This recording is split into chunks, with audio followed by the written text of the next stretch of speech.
Good afternoon, everyone. This is the Special Committee on Gun Violence being held on Wednesday, March the 2nd of 2022 at 1 p.m. I understand that the state law currently requires that the following announcement be made at the beginning of every remote public hearing as follows. Due to the current public health emergency, City Council committees are currently meeting remotely. We are using Microsoft Teams to make these remote hearings possible. Instructions for how the public may view and offer public testimony at the public hearings of council committees are included in the public hearing notices that are published in the Daily News, Enquirer, and Legal Intelligencer prior to the hearings and can also be found on phlcouncil.com. Will the clerk please call the roll to take attendance? Members that are in attendance will please indicate they are present when their names are called. Also, please say a few brief words when responding so that your image will be displayed on the screen when you speak. We have Councilmember Alan Dom. Good afternoon, Mr. Chair and colleagues. Present. Councilmember Helen Gim.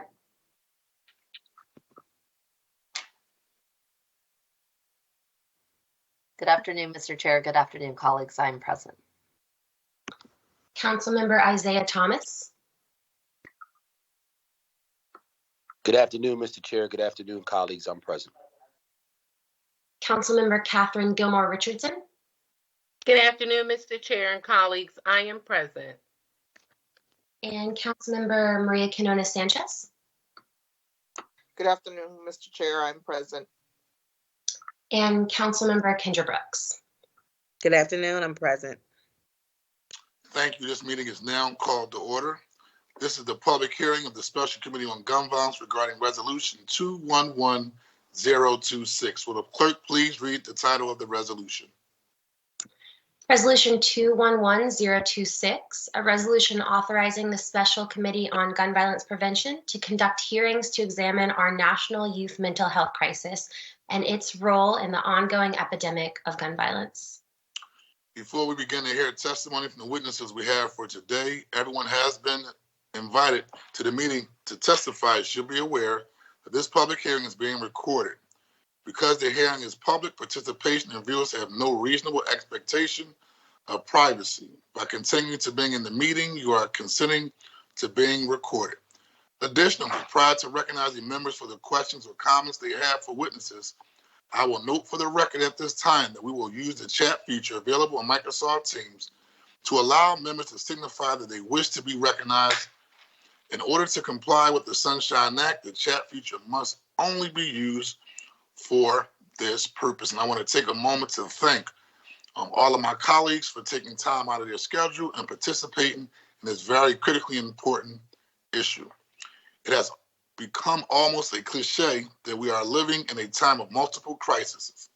The COVID-19 pandemic, a gun violence crisis, a crisis of racial and economic inequality. I'll add to that a crisis of mental health, particularly for our youth. As an elected official who got his start as an anti-violence activist, I have worked closely with youth and youth-serving organizations for my entire adult life. I have never seen youth mental health worse than it is now. Pervasive trauma, the nonstop toxic dynamics of social media, the extreme social isolation of the pandemic. Together, these factors have created a perfect storm for youth mental health. In response, health leaders have raised a call to action. In October, a coalition of children's healthcare associations declared a national state of emergency in youth health and youth mental health. In December, the U.S. Surgeon General issued a rare advisory on the devastating effects of today's challenges on youth mental health. These calls to action are essential and timely, but neither of them addresses the record-breaking level of gun violence that is plaguing our nation and our city. As COVID-19 restrictions relax and the weather gets warmer, too many youth are still held captive in their homes because of unprecedented gun violence. Too many youth are repeatedly traumatized by gun violence, and as it victimizes them, their families, their schools, and their communities. Too many youth do not have a model for conflict resolution that doesn't involve a gun. We know for a fact that hurt people, and ultimately, when our young people are shell-shocked when they see the level of gun violence taking place in our communities, if they do not have a way to express themselves, then we will continuously see the repeated levels of gun violence that we're seeing today. For that reason, I have convened today's hearing to shine a light on the intersection of our youth mental health crisis and our gun violence crisis, to begin a conversation about a coordinated, comprehensive response. I look forward to diving into this very critically important issue, because at the end of the day, we must make sure that we're doing all that we can do to provide a bright future for our youth. At this time, I'm going to ask for any other council members who want to make remarks before we call our first panel. Councilwoman Helen Gill. Thank you so much, Mr. Chairman. And I also want to thank you for holding this hearing, which I think it's been almost a year since we had our last one last spring on the urgent issue regarding mental health needs of our young people. And one of the things that, certainly I'll be listening for in the testimony to come is what have we done to change our approach, improve, and expand? We all know how significant and wide-reaching and deep this issue goes, and no one's looking for miracles, but we are looking for advances. Last year, the Committee on Children and Youth released a youth-powered anti-violence agenda that listed a number of priorities around mental health responses, young people, and gun violence. And that those were put forward by young people who had been directly involved, along with advocates, in addressing gun violence in communities.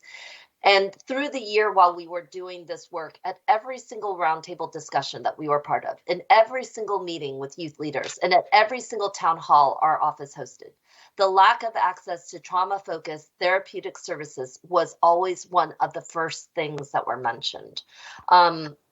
We knew how important this work was even before the last couple of years. That's why we worked so hard with CBH back in 2017 to bring social workers to our public schools, institute what's called a STEP program. But it should be notable that we have not expanded the STEP program significantly enough, and they have not been specifically tied to addressing school communities that are deeply impacted by gun violence. And it seems clear that, among the things that I think we want to be looking for today is that not only do we have a crisis among our young people, we also have a crisis on the staffing end, that we need to rethink a care economy. And this is not just in response to the emergencies that are happening right now. Councilmember Johnson, I think I've said to you, I am consistently haunted by the last time that we saw a significant amount of gun violence in our city prior to now. And that was in 2006 when we had over 400 homicides and murders in the city of Philadelphia. The young people who were born in and around that time or were teenagers back then are now youth ages between 15, 16 to 30 some. And I am only thinking about what happened in those years in between when gun violence actually went down. Did we invest even more? I think one of the things that I want us to be careful about and to be thoughtful about, and the reason why this hearing matters so much and why we need to be so deeply committed to it, is that if the gun violence and the gun number, the homicides go down, that does not mean our commitment to this issue goes down. We have generations of children for whom harm has been caused and will live with them for a very long time. And our mission as a city of deep care and compassion. But if you just even want to think from an economic security and public safety standpoint, we have actually got to spend the next 15 years ensuring that the young people of today are cared for through teenager, childhood, and adulthood, so that the horrors that they have seen over the last 2 years do not continue to revisit. So our system does need to change. It needs to change dramatically. We need to expand interest, access, incentives for people to pursue work in a care economy, in social workers, in therapeutic services, and mental health supports, in counseling, and school counselors, psychologists. This has got to be the work of our city right now. This is not the work of this moment in response to crisis. This is the work of our city for the next generation. So I am really looking forward to continuing this work with you, Councilmember Johnson, and with the Special Committee on Gun Violence. Thank you so much. Thank you very much. And I would also like to now acknowledge the presence of my colleague, Councilwoman Jamie Gaudier. Any other colleagues have any opening remarks? Okay, hearing none, I will ask for the clerk to please call the first panel. And also, I just want to follow up on Councilwoman Gimm's remarks regarding an update on the recommendations the Health Committee provided based upon the last hearings that we had, particularly around this issue, which was basically youth-driven, which is pretty unique because at the end of the day, our young people who are experiencing the level of trauma day in and day out from the gun violence that takes place day in, day out, knows probably more than anybody else what they're dealing with. And so I look forward to getting progress on those recommendations. Brett, clerk, can you please call the first panel? For the first panel, we have Dr. Jill Bowen.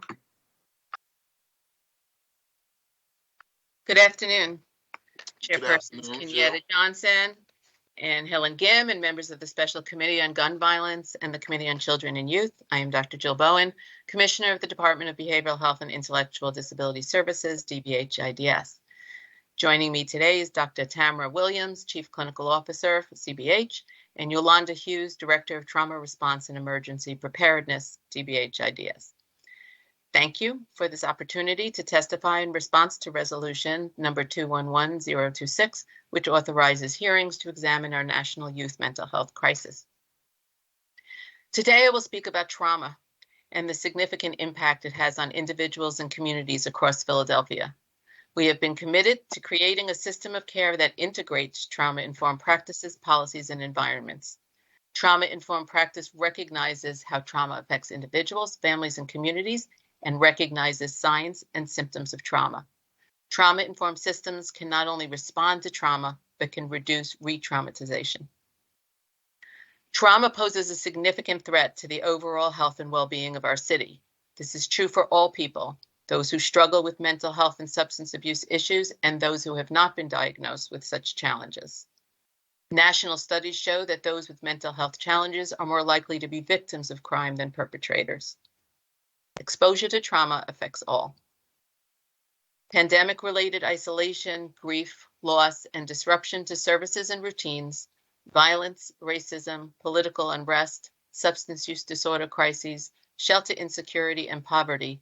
These are just a few of the contributors to trauma that are faced every day, and that many, especially Black and Brown Philadelphians, have faced over decades and centuries. The pandemic is a hardship multiplier, exacerbating the effect of this trauma, adding stressors and challenges that have heightened their impact over the past 2 years. And now there are the added fears connected to the war in Ukraine and the anxiety experienced by children as they hear about it and struggle to process it. In 2020, Philadelphia had the highest number of homicides in 30 years, and in 2021, gun violence was up by 20% from 2020. 75% of those murdered were Black men. We continue to see increased incidents of gun violence, many frequently involving young people. In 2021, 213 children under the age of 18 were shot. 15% of those shootings were fatal. We know that people who experience traumatic events have an increased risk of developing a range of behavioral health concerns, and children are particularly vulnerable. We also know that the continual exposure to violence in our city, and in particular gun violence, impacts children's sense of safety. In a report published in 2021, researchers found that children who lived within a 1 to 4 block range of a shooting are far more likely to go to the ER for a mental health issue. This research highlights the correlation between exposure to violence and the impact it has on children's mental well-being.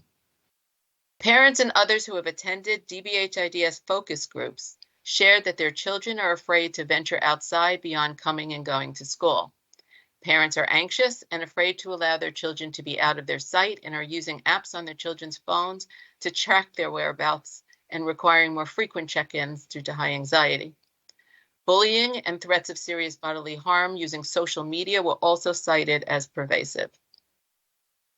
These realities, layer upon layer of crises, require an approach that leverages the strength of the behavioral health system, that coordinates services and treatment with other city agencies, with the provider network, with community-based organizations, and with individuals, families, and communities. This is the time to assess what is most effective and expand what works, to bring resources into the communities where healing occurs and with strength already resides, and to ensure ease of access to information, knowledge, skills, and treatment. Through an approach we refer to as TEC, TEC, DBHIDS focuses our strategy on addressing trauma, achieving equity, and engaging community.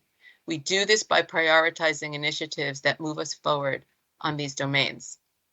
There are a number of resources available through DBHIDS, Community Behavioral Health, and the vast provider network, and we have been sharing information on strategies and partnerships that help us mobilize supports to make meaningful connections with people who need resources and treatment. Our list of trauma-focused initiatives can be found at dbhids.org/trauma. We are actively expanding and coordinating our services to address the current needs of individuals and communities, and to prepare for the effects of prolonged trauma that can be anticipated as we move forward.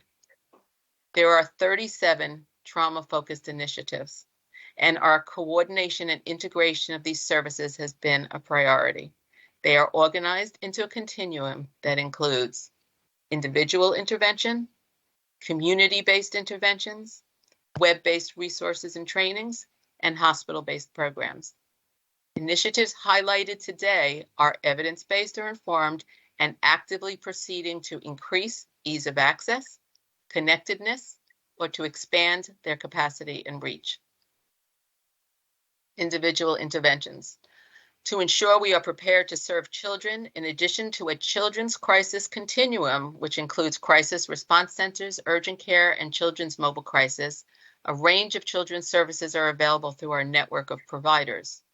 For those who have been exposed to traumatic events, we offer state-of-the-art trauma-specific evidence-based treatments through the Philadelphia Alliance for Child Trauma Services, or PACS.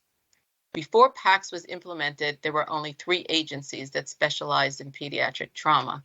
Currently, there are approximately 115 active trauma-focused CBT clinicians across 22 locations and 20 provider agencies. Services in schools. Delayed by the pandemic, this year we were able to more fully roll out the new continuum of supports for children in schools as well as the community. CBH contracts with 27 agencies to provide intensive behavioral health services, IBHS, in 242 schools across the city. IBHS improves access and quality of care for children and includes individual therapy, family therapy, individualized services by a behavioral health technician, case management services, and family peer services. Currently serving nearly 6,000 students, IBHS providers support these students across environments inclusive of home, school, and community. IBH providers have been provided additional resources by CBH to ensure availability to support the schools and communities impacted by gun violence. Other supports provided by DBHS in schools are school-based prevention services. These services are being expanded to support the intensive trauma that continues to affect our children. The goal of these services is to support Philadelphia residents and families through prevention, education, and policies that reduce risk factors and increase protective factors. Prevention services is in the planning phase to use additional block grant funding that we have been able to receive to help them expand group services in high risk for violence schools, including evidence-based models for developing conflict resolution skills and social and emotional coping skills. Community-based interventions. Network of neighbors. A trauma response network is a community-driven trauma response. A trauma response network works to reduce violence and trauma by responding more effectively to it, by working alongside the community to address their experience, define needs and boundaries, and puts community safety and choice first. The network of neighbors is composed of community members trained to support and lead responses to stress, trauma, loss, and violence within their own communities, and aligns with local and citywide supports to protect the safety, dignity, and voice of the impacted community. The network of neighbors responds to invitations by communities in response to trauma and utilizes psychological first aid and post-traumatic stress management to trauma-informed interventions for supporting communities impacted by trauma. Since September 2020, the network responded to more than 88 schools. 53 of the 88 were gun violence related, and the others were in response to a range of stressors, including for those experiencing traumatic loss in the wake of the devastating fire in Fairmount. Because the network of neighbors is one of the most sought after and highly regarded community support programs, and because we know that communities have the power to heal, we are pleased to report that we have received additional state funding to expand the network of neighbors to add response planners and community trauma responders to be organized in regional teams for increased capacity and access. This will help us in our ongoing efforts to blanket the city with trauma supports. If a community is experiencing heightened stress, they can call or email the network to discuss the situation and explore available supports at 267-233-4837 or by reaching out through Network of Neighbors at phila.gov. Web-based resources and trainings. In spring 2021, DBH-IDS launched a public awareness campaign titled Boost Your Mood. The campaign brings behavioral health resources, including wellness tips and emergency and non-emergency behavioral health phone numbers, directly to the community using a scannable QR code or by going to dbhids.org/boost. Boost Your Mood includes resources from phone numbers for direct and immediate care to an anonymous screening to help people understand their needs, to information about specialized care for children and families, addressing trauma and violence, and resources for faith and spiritual leaders, and much more. In January 2022, with the help of community members, we created a trauma palm card designed to provide clear information to the public about how to access both individual and community supports. The card is the first of a series of palm cards that will both inform and help people navigate the various supports available based on specific traumatic events. Our communications plan includes providing information door to door in neighborhoods highly impacted by poverty and crime, and also through collaborations with our city agencies and community-based organizations. Palm cards and communication materials are now easily accessible to all directly by clicking the Download Campaign Materials button at the bottom of the homepage at dbhids.org/boost. Our Behavioral Health Training and Education Network, BH10, currently provides trainings addressing trauma for providers and others. 300 Philadelphia School District counselors and behavioral health support staff received training in November of 2021, and 865 individuals across a variety of stakeholders received trauma awareness training in fiscal year 21. Some examples of the trainings offered include trauma-informed tools and support for recovery, psychological first aid, and a racial and social justice series, trauma-specific sessions. Hospital-based programs. DBH-IDS also provides funding for trauma-specific behavioral health, case management, and other components of intervention and prevention of future violence through the Healing Hurt People program. Healing Hurt People provides trauma-informed case management services, peer mentoring, and coordinates referral linkages for individuals between 10 and 29 years of age. In addition, DBH-IDS continues to support the efforts of the Cure Violence Program, a community-based violence intervention program that serves individual survivors of gun violence. DBH-IDS has deployed multiple trauma supports and services in partnership with other citywide trauma-related efforts. In response to incidents of gun violence across the city, DBH-IDS has connected individuals and families to needed supports and has helped communities to heal as partners in the overall Philadelphia Roadmap for Safer Communities citywide strategy.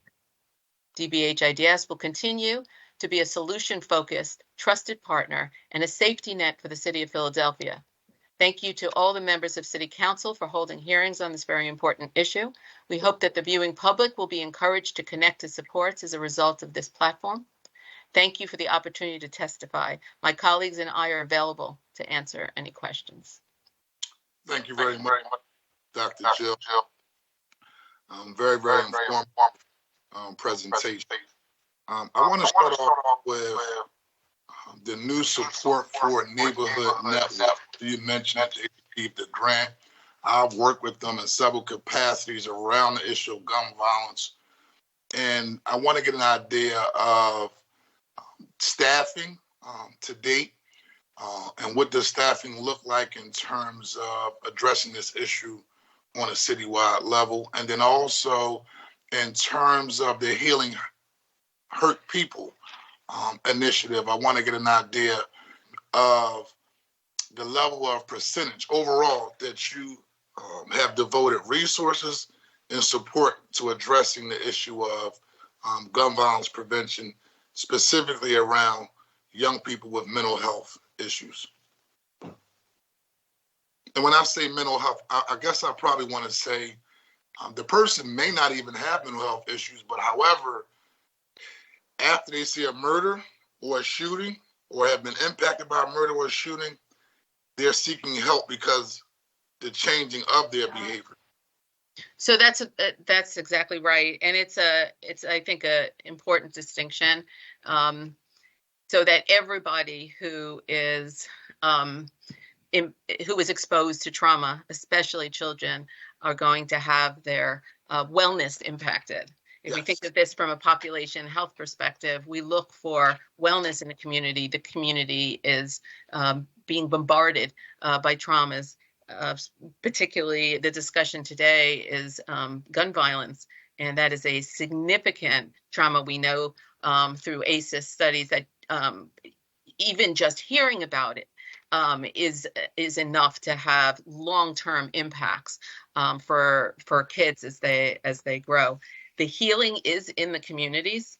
The communities have been bombarded as communities. Social isolation added to by the pandemic has reduced the integrity of some of the power that communities have to heal by being isolated from one another. The schools, which have social connectedness, that was disrupted as well. So Network of Neighbors is one of the examples of programs that are effective, and therefore the effort to scale it up. The program is unique, and I have Yolanda Hughes here, who is the director of the program, who can explain how it works, why it is unique, why a scale up also includes built into the program sustainment. So it's more than, I think, just addressing the problems today. We need to embed communities with the resources, the skills, the knowledge, the ability to sustain the healing. So Dr. Jill, before Yolanda come on, I'm looking forward to hearing her remarks. How many staff people in neighborhood networks? Because I remember when I was working with them in Point Breeze at one time, it was like 2 staff members for the whole city of Philadelphia. This was about 2 years ago when there was a homicide, and we had a meeting at Wharton Square Park. And so I know they had to cover a wide swath of area with a high demand because of the homicides. But has that staff grown? So the 2 staff member you're referring to, I think there may have been 2 at the time. There are as many as 4, but the whole point there is that they bring the training and the skills to the community, so they have an active network of more like, Yolanda can tell you, but I think it's more like 50 that are available in the community that have been trained specifically to be able to be activated. What we've done, though, is taken the model and increased it by 4 times, so that we can regionalize and have, instead of one team that kind of covers the whole city, be able to have several teams that each cover a region of the city. Are these teams hired? I'm sorry, are these teams actual staff members within neighborhood networks, or the teams are based upon who neighborhood Network of Neighbors staff train throughout the city of Philadelphia? I'm going from so the answer is both. So yes, there are 4 times as many. There will be, once we get everybody on board. They're actively recruiting now for supervisors and for staff that will be employed by the city. And then in addition to that, they will be enabled to expand tremendously the skills and the that next, I think of them as concentric circles of skills and abilities. And then what you've got is the ability to blanket a system, and you've embedded and sustained. Once somebody learns a skill, it's theirs to keep. Sometimes you drop things in and then they're gone. You don't undo skills and training and knowledge. And so the whole premise is built on embedding that level of resilience into the communities. But yes, we are increasing the staffing. That's all I was getting at. And just for the record, how many staff is the Network of Neighbors right now that's Yolanda? doing all these trainings? How many people work with you, Yolanda? And you can go ahead and take it over from there. Currently, we have 4 full-time employees, but we have trained over 500 community members in the city of Philadelphia.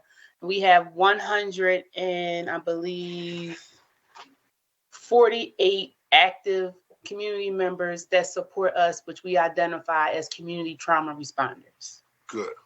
Awesome. And I just have to say, and how many, this is for you, Dr. Jill, as well as Yolanda. So how many staff would you need to cover City of Philadelphia going to scale in the midst of this crisis that we're dealing with? So in order for us to do something on the scale of blanketing the city, the approach was to regionalize.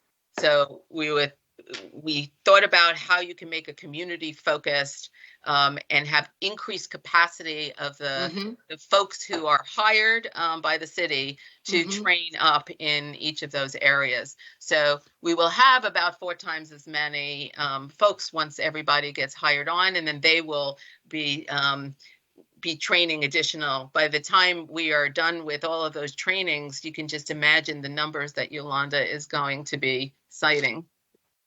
Go ahead, Yolanda. Yes. What we're looking at is we believe that the community, once they have the training, they can support their own community, of course, with, our guidance, our support, our technical assistance. So by regionalizing the city, we can have teams doing a couple of things. One, they will, of course, respond to any traumatic or overwhelming experience in the community.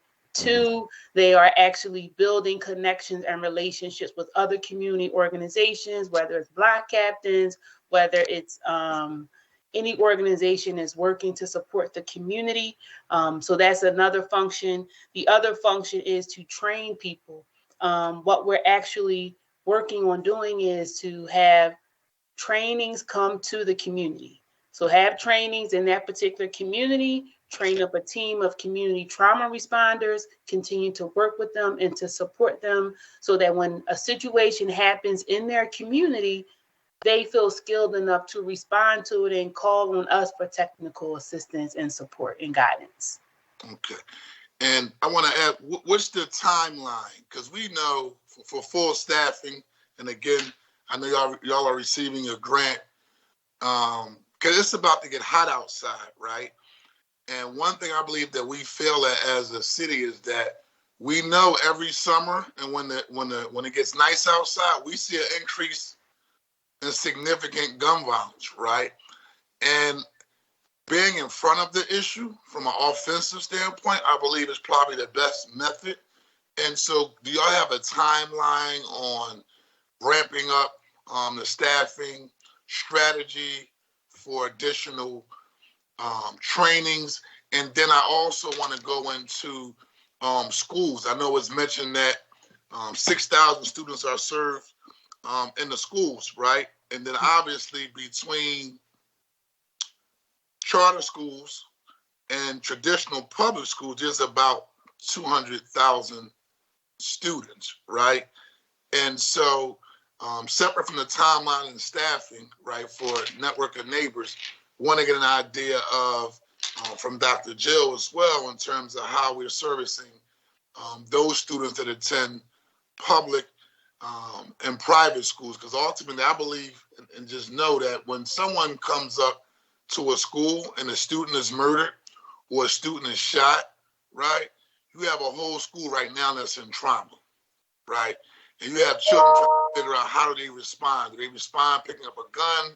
Do some get depressed? Do some say, I'm going to drop out of school because I don't feel safe?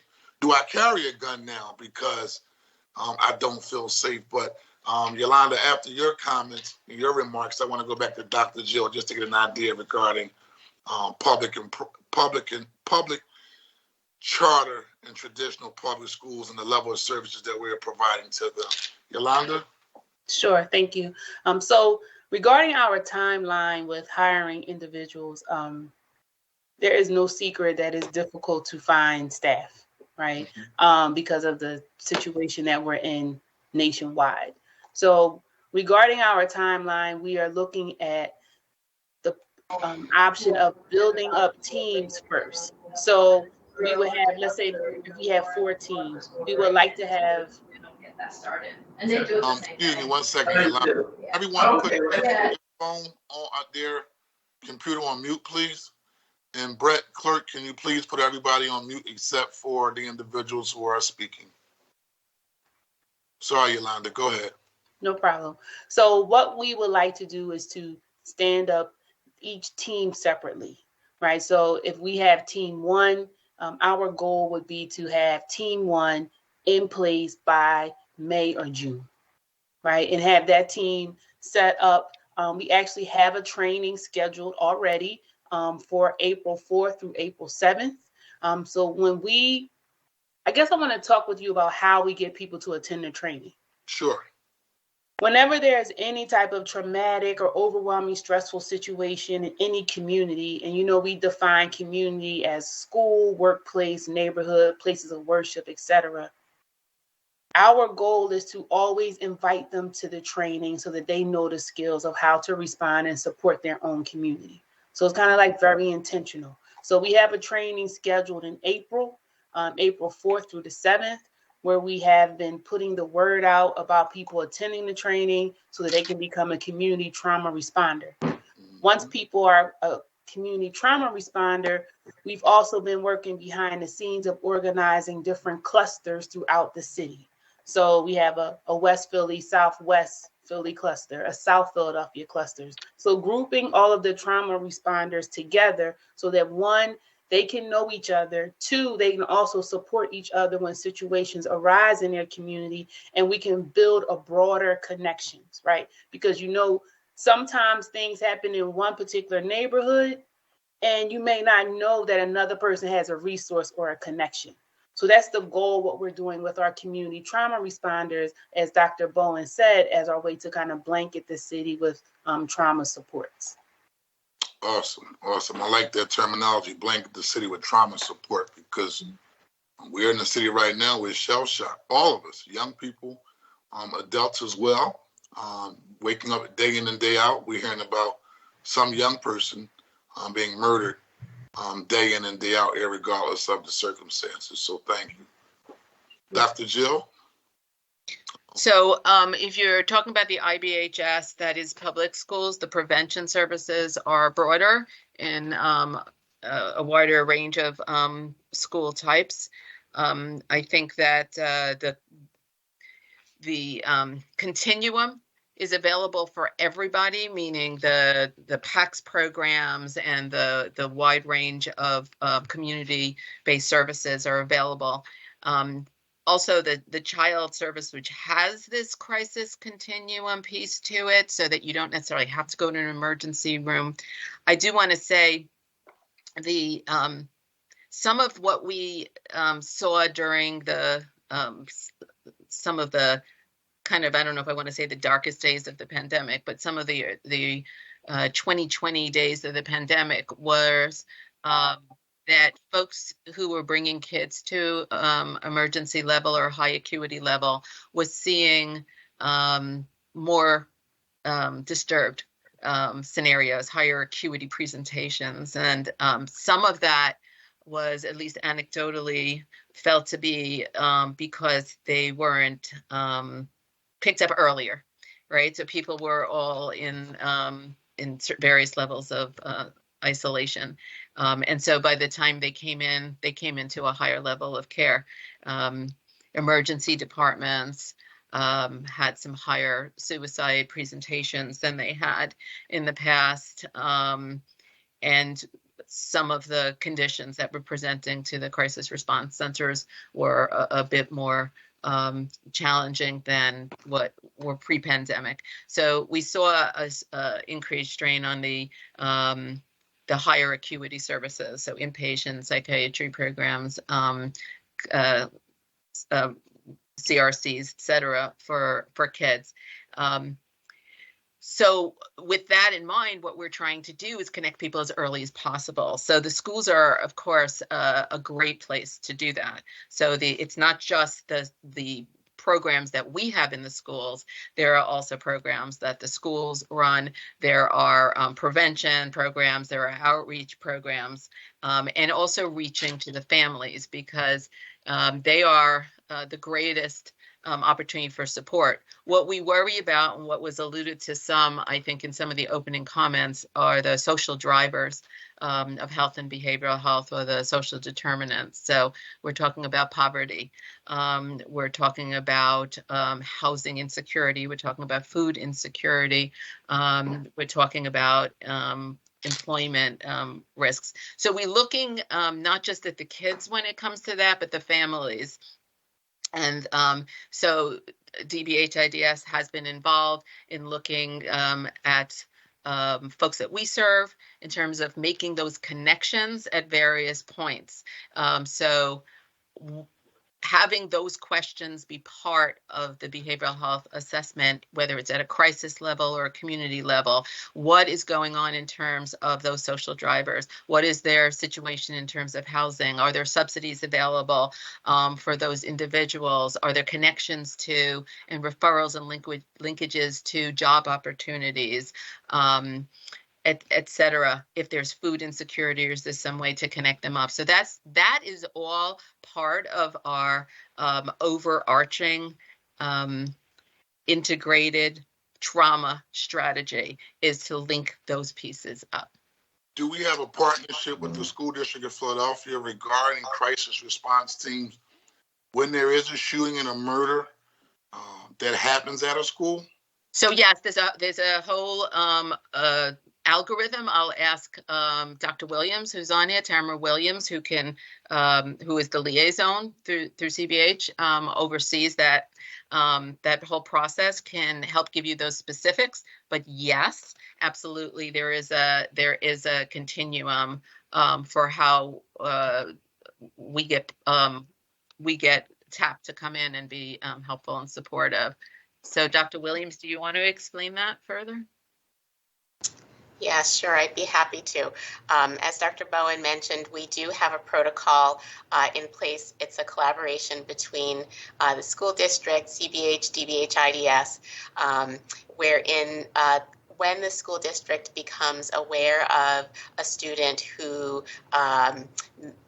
may have either witnessed or has been the victim of a significant traumatic event, that activates a series of calls between the school district and CBH. And so what gets activated through that process is an assessment of the situation by school district staff who are aware of the incident. And then they also let us know what additional supports may or may not be needed. And as a result of that, we can activate our providers in our network. We can also activate the Student Assistance Program, or SAP, and then also Yolanda's network of neighbors may also be activated as a result of that. So it really depends upon what the needs are based upon the incident that has occurred. Okay, and I want to ask, I don't know if this is a better question for the district or your team, separate from the student, are we addressing the school as a whole. Like, for instance, at John Bartram High School, I was just there in my district. Young man was murdered after school, and the next day there was a trauma team. I think from your team, talking to the young people, helping them process their feelings based upon what has happened the day prior to the presentation with the young man losing his life. Is that an automatic protocol for all schools, or do schools have to request the type of need of support on an individual basis? And then also, can you give me an expert opinion on when there is a murder at a school? Should the school be closed for a day or two for young people to just take a breather, similar to like in the suburbs, or is it okay to continue school, based upon the life being taken, but still move forward just with the trauma support and still keep going forward? There's a lot there.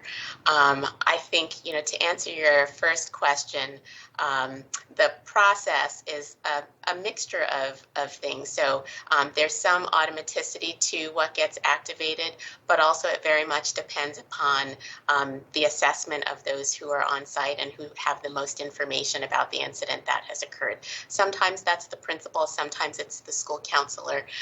But what I can say is that in many cases, the IBHS providers, for example, in our network, have already been at the school or been in touch with school staff before we've even reached out to them. Mm-hmm. So that, I think, tells you something about the level of communication and collaboration that occurs when there is a significant incident or a critical incident in a community. As far as whether a school should stay open or not when there's a tragedy, again, I think there too it's highly dependent upon the school staff and the principal's sort of assessment of the school temperature at the time. Some of it sometimes depends upon how known the student was in the school and how large of an impact the incident has to other students in the school. But the decision about whether to stay open or not, I think, should be dependent upon whatever the needs of the students are at the time. What would your expert opinion be? Because I know on one end, teachers and principals, they work the environment, right? But they don't really take a clinical approach, right, regarding impacts of trauma on young people. They're just assessing the environment and what's actually happening. And I just want to get your perspective as a professional. How do you assess? Because I guess the point I'm getting at, right, is when we talk about gun violence and mental health with young people, right, and trauma, right, they have to process it some way, somehow, rather it's home, rather it's in school, and they're going to figure out a way how to process what just happened on their own if nobody's saying, hey, wait a minute, let's take a look at, as a school environment, how you respond to something negative happen. I would just add that I think it's important for students to have options because, for some of our students, the school is a place of refuge, right? So being sent home for the day for some isn't always the most helpful or supportive. They really rely on some of the professionals in their school environment to be able to turn to, and so it's important for them to have that resource. So I would say it should be individualized, but I don't know if Dr. Bowen has. Yeah, no, I mean, I think we're talking about it's not an either or. I think that the processing has to happen in multiple places because the person lives in multiple places and because they're carrying that stress around them wherever they're going. And so they absolutely need that help. The concern about going home and is a disruption to routine and to the support system that exists in the schools. It also may add stress to parents who also may need some supports. And I think it's maybe not the best time for kids to maybe have downtime where they're going on social media to address some of the concerns or the need to process. So, there's a lot of factors to take into account when you're looking to address such a profound impact. But we need to bring services to where people are. And the more we can be there with, the better. Thank you. I wanted to respond to your comment and your question. I just wanted to add a few things. It's very important for schools to, as we mentioned, take a temperature to see what works for the students. Just in when we have supported schools have done various things to support students afterwards. Sometimes they reach out, they consult. We consult with our partners as well, because sometimes there are questions that come up regarding what to do with a student's desk, what to do with a student's locker. And it's important to include the students in that process. Some schools will have the school open, but they're not necessarily having a day of full education, but they're providing a space for students to kind of gather and to talk about their friend. I wanted to also talk about staff. So the Network of Neighbors provides supports to staff that work in the school as well. So it's not just the students, but staff have been impacted when something happens. So we definitely work with the school to support the staff. How can we support the staff? Because the staff needs support in order to support the students, right? So I just wanted to speak to that. That's on point. I think it's a good moment to just be clear that when we talk about communities, it may be neighborhoods, but it may be a school as a community, an agency, or a place of employment may be a community. City council amongst yourself, you actually are a community, and so Network of Neighbors responds to a community as they define their community. Thank you. And I've recently had a meeting with a consortium of daycare providers that talked about the need for support, because you had not only the families who were impacted by the homicide, but also you had staff that didn't want to come to work for being traumatized and stressed, right? As well as service providers that didn't feel safe going out into the community based upon the levels of shootings and homicides that are taking place and the trauma around it. And so very informative response. There was a report some time ago regarding, and I think Dr. Jill in the last hearing, you touched on it, but I just want to clarify for the record. There was a report by one of the local media outlets saying the city of Philadelphia has a lack of trauma counselors, right? The AVP actually did the actual report, Anti-Violence Partnership, right? And I remember your response saying that's totally not the case. We're staffed up, but can you clarify where we're at in terms of trauma counselors support? Yeah, I mean, we've talked a lot about this among ourselves, the perception and what is actually available, and I think that may go back to some of the concerns that had been raised by the youth. So the DBH-CBH provider network, the PACS, has capacity. I think, when we talk about trauma counselors, we may be, people may be talking about folks who maybe go out and respond directly to a gun incident, right? So, and that would be the Office of Violence Prevention, the Gun Violence Initiative, and we get tapped to help mostly to make the connections into the treatment continuum. That's where we work in that. And so once you make that connection in, there are folks who work on the ground and try to get out directly to the kids. And I'm not sure if some of those folks are saying there's not enough of them within their own groupings, and there may not be enough. There may be. We're looking at that.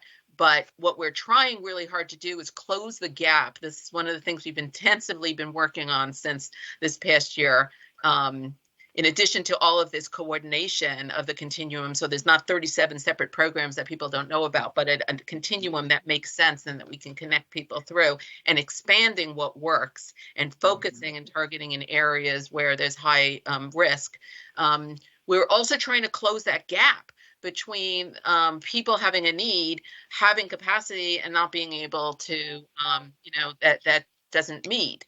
And some of that is why we are created a trauma resource card that was built by getting the information from the people who with lived experience to say, we need the information to be stated this way. The language that you use needs to be like this. You need to answer these questions on this card. Like, am I experiencing trauma? Is this thing that I'm experiencing, is that trauma related? And then what am I supposed to do once I make that connection? And then the idea of the door to door. We already have thousands of those cards distributed by connecting up with OSEVs and others who are out there distributing. And then, of course, to make sure that all of this is easy to find on a website. The whole, if you go to the DBH IDS trauma page now, it's quite different. I mean, it actually opens with me talking to you.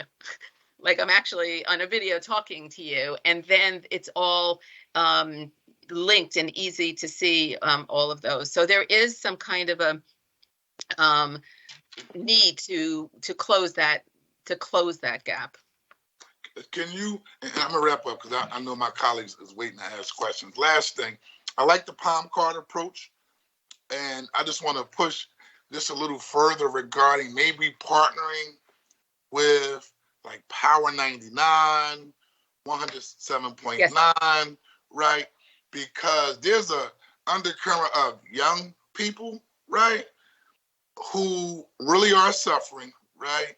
And if we can make that connection to that generation, maybe with some of those media outlets that they are actually listening to, I think that'll also go a long way on the mission that y'all are doing in terms of getting the information in people's hands. And so I think that's so we were at Powerhouse. We've done iHeart and Radio One. Okay. Yolanda's a superstar right now. She's been interviewed multiple times in multiple different forums. And so we are using every means we can think of. Okay. All right.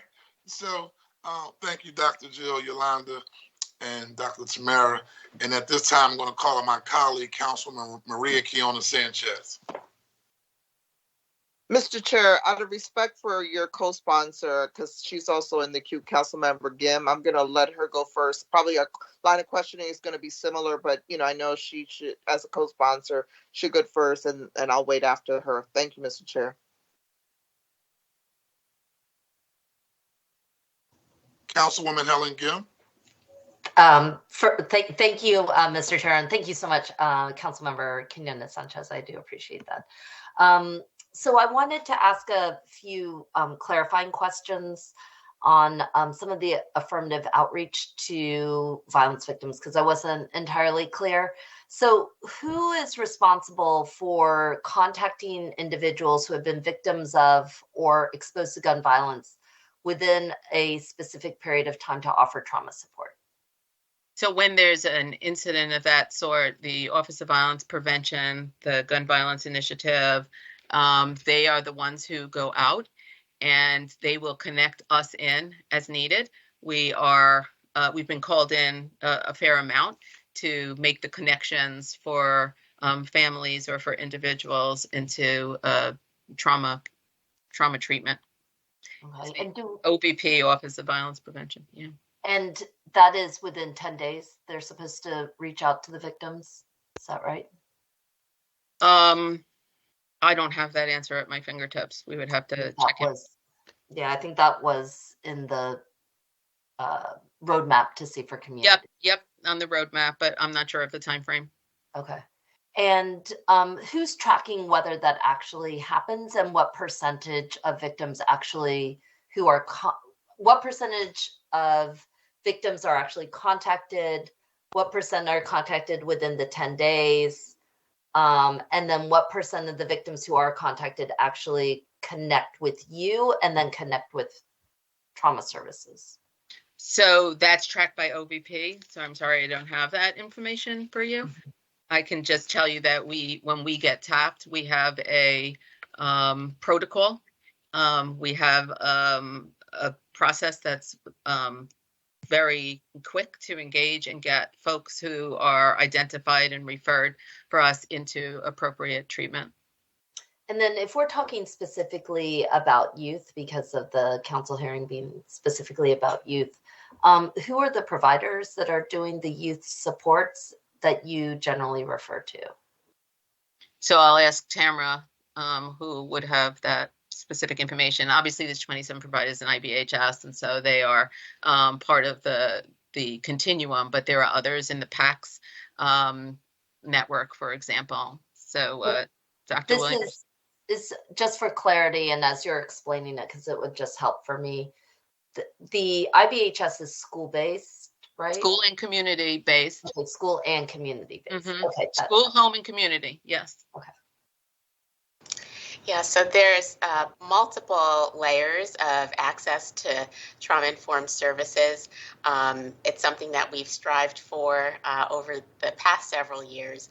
And in terms of the types of providers that can be accessed when there is a critical incident, it can include a number of community-based providers, such as intensive behavioral health services or IBHS providers, which is really serving those who need community-based treatment but have more severe or acute needs. And then sort of a step below that would be, for example, the STEP teams in the school that serve a bit of a wider population. And then also, as Dr. Bowen mentioned, our network of PACS providers who provide trauma-specific treatment as well.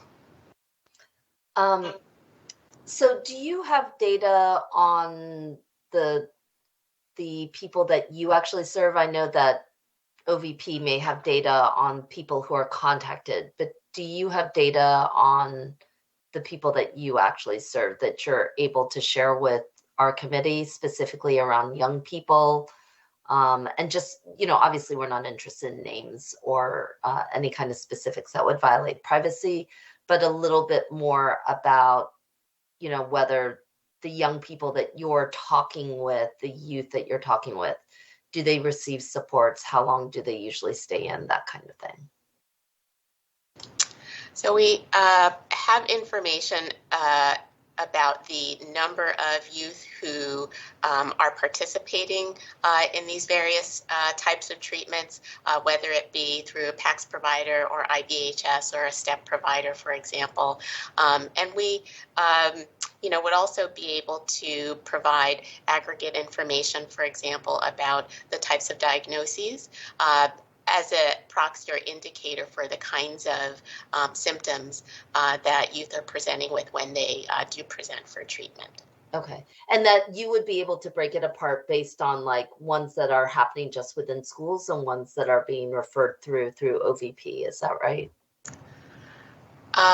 That I am actually not certain of. I don't know, Dr. Bowen, if you... I don't. We can likely get numbers of folks who were referred to us from OVP and then were referred into the network. But what happens beyond that would be depending on the assessment that would be done, what the needs are for that individual are, and then they would be entered into treatment. What I can tell you is that there's nearly 6,000 that are treated through IBHS, and that is a tier 3 level. So, which means that the schools who tend to do the tier 1s and the tier 2s felt that more support was needed.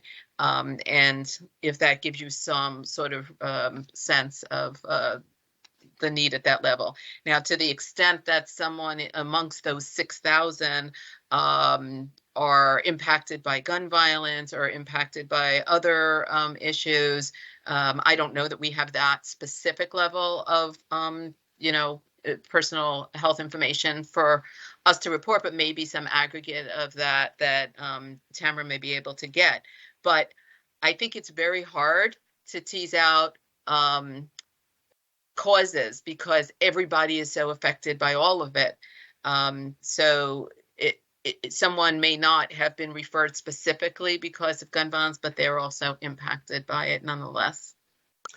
I think one of the reasons why I asked that is because, I think our young people are suffering in general. There's no question. I think Councilmember Johnson went through all the different ways in which young people are suffering.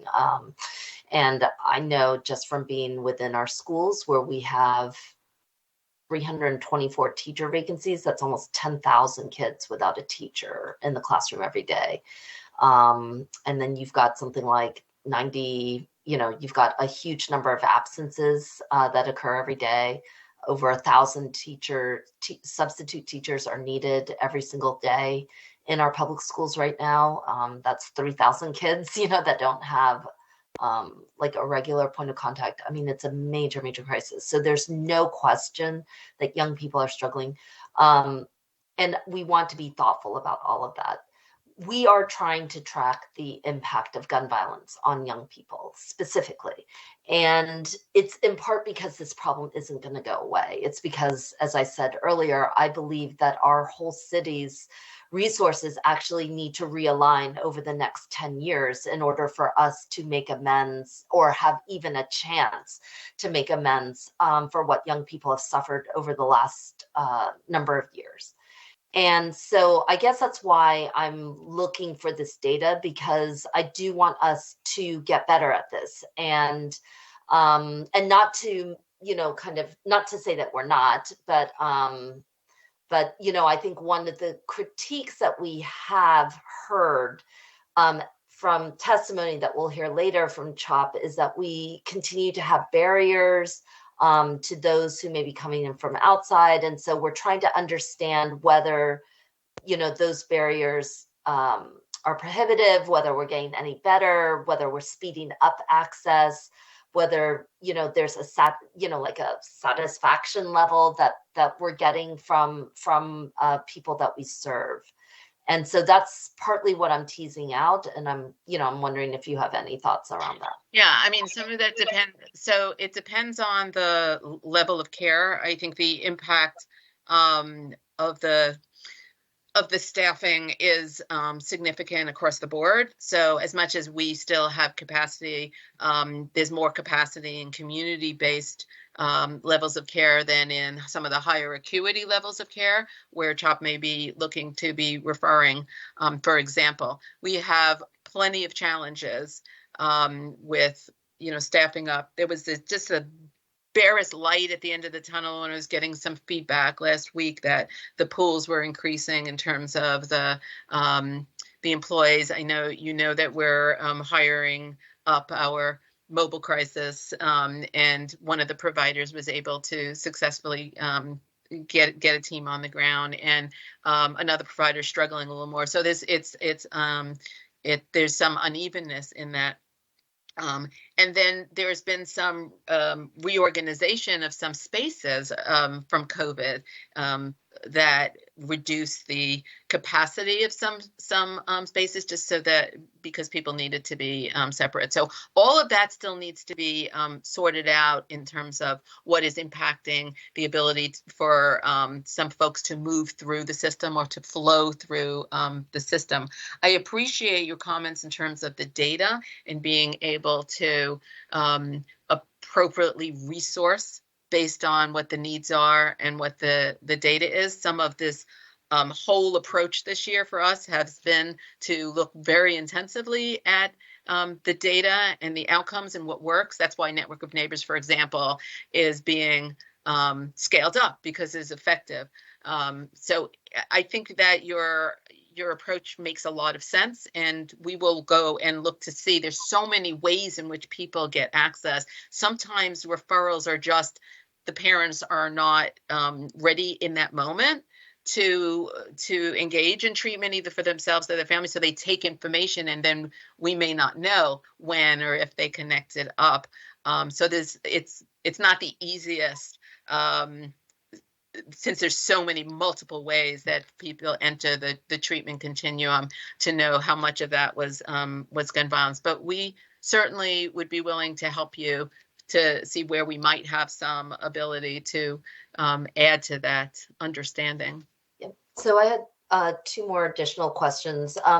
So what, similar to what we were talking about, that actually it may not be so much of a financial issue as we're seeing right now, as we just have a massive shortage of people, and so I'm curious, this is not, necessarily immediate, but, a little bit as we're looking ahead, have you looked at like incentivizing programs or efforts, new and creative efforts to increase and improve hiring and retention, to strengthen our pipeline of counselors and support staff and psychologists and et cetera? Like, it's almost like we really need to do a major jobs, effort here. So we've looked at all of that. There were times in these past months when either testing mandates or vaccine mandates created possibilities of intense vacancies, or when there was uncertainty about how that would play out. It definitely brought us all together with the providers and other agencies to understand where there is capacity to do things differently. Some of that resulted in conversations with different training programs to see how we could collaborate a little bit differently in terms of win-win for having really good field places for folks who are in training, but also then get some support in some of the programs. We're still in conversations. Nursing schools tend to be very interested, whereas they're not. They hadn't necessarily been a part of that. There was a reach out that is ongoing to social work schools. We've incentivized, some of it is financial, some of it is looking to make sure we're talking about full-time jobs with benefits. Some of it was looking at salaries. There have been hiring bonuses. There have been retention bonuses. There have been multiple ways in which the network has attempted to provide opportunities for providers to shore up their workforce. We've had job fairs. We've also been looking and have been applying for some funding for an internship program that our DEI department is developing to try to attract folks who might not traditionally be thinking about coming into the behavioral health, public behavioral health field, and seeing if we can't get people to come in with paid internships and to get excited about the field. We're also going to embark on, and we're pretty close to starting it, a campaign where people who are in the field talk about why they're in the field. Like, what is it about the field that draws you and that keeps you in the field, to try and re-energize people's interest so that they stay and maybe come back in, and to excite folks who may be considering the careers, because we're also thinking about the today, but we're also thinking about the tomorrow. We need to be working on workforce for the tomorrow, as well as trying to address our challenges today. And I would say that if Network of Neighbors has 150 volunteers, we should be starting with them too. That they could get training.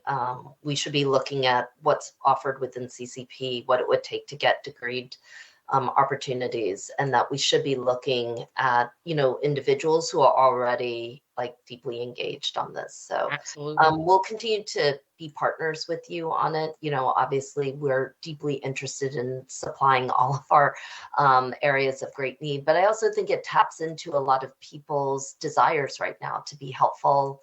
If there's one thing that did also crop up amidst this terrible pandemic, it's mutual aid programs and caring groups and others that really tried to look out for one another. And if there's any way to tap into any of that and continue to expand it, that would be interesting. That would be of interest. So my last question is, what progress has been made about setting up a city anti-violence hotline? Oh, so again, that's the Office of Criminal Justice that is standing that up. So it's not behavioral health particularly that's standing that up, but they're moving that along, as I understand it, quite nicely, and it's going to roll out pretty soon. Our role in that is, I don't know if someone was answering that, but our role in that is that we are partners with that and ready and able to receive any behavioral health needs that come through that pipeline. So they will refer anything that is appropriate for our Philadelphia crisis line or anything that's appropriate for our member line to make sure that anyone who calls in that needs our help and our services get connected right up. Those are all my questions for now. Thank you very much, Mr. Chair. You're welcome. Councilwoman Maria Kiona Sanchez. Thank you. Good afternoon, and thank you, Dr. Bowen. I was very pleased to hear some of the more innovative programming that you have with some of our trusted messengers and others. But I wanted to go back a little bit to a higher level conversation around accountability to providers. Some of your legacy providers, people in this space who may not meet all the cultural competency, language situations that we need to be able to address this crisis. So one of the things, and I spoke to you about this, the rollout to some of the providers at the school-based level was pretty bumpy this year. Can you speak to how are we holding the provider network accountable? When you hear all of you talk about this, it seems like it's seamless. But I think what Councilmember Gim was saying, what we're all saying, it's not seamless for families, right? This is the ideal, the aspirational, but we're not there. So can you speak to me about lessons learned around school opening this year? What are some of the things we've learned that we want to change to ensure that providers are in school buildings in August when principals are there, that staffing is online, that all of the things are in place so that, again, this is the second year, it's a COVID year. For some people, this is new. Speak to me a little bit around what we're going to do different next year around this work.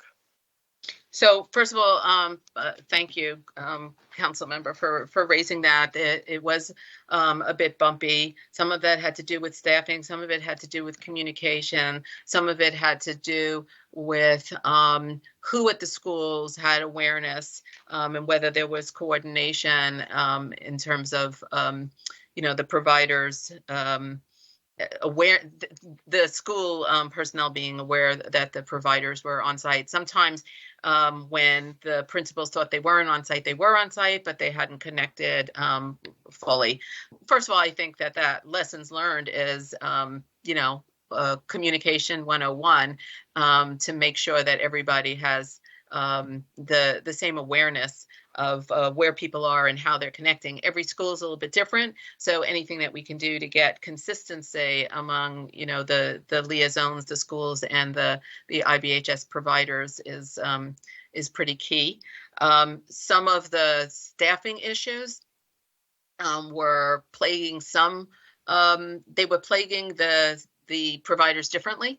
Not everyone had the same challenges, but they ultimately all ensured that every member that was referred to them received services, which was really key and was great to be on that side of it.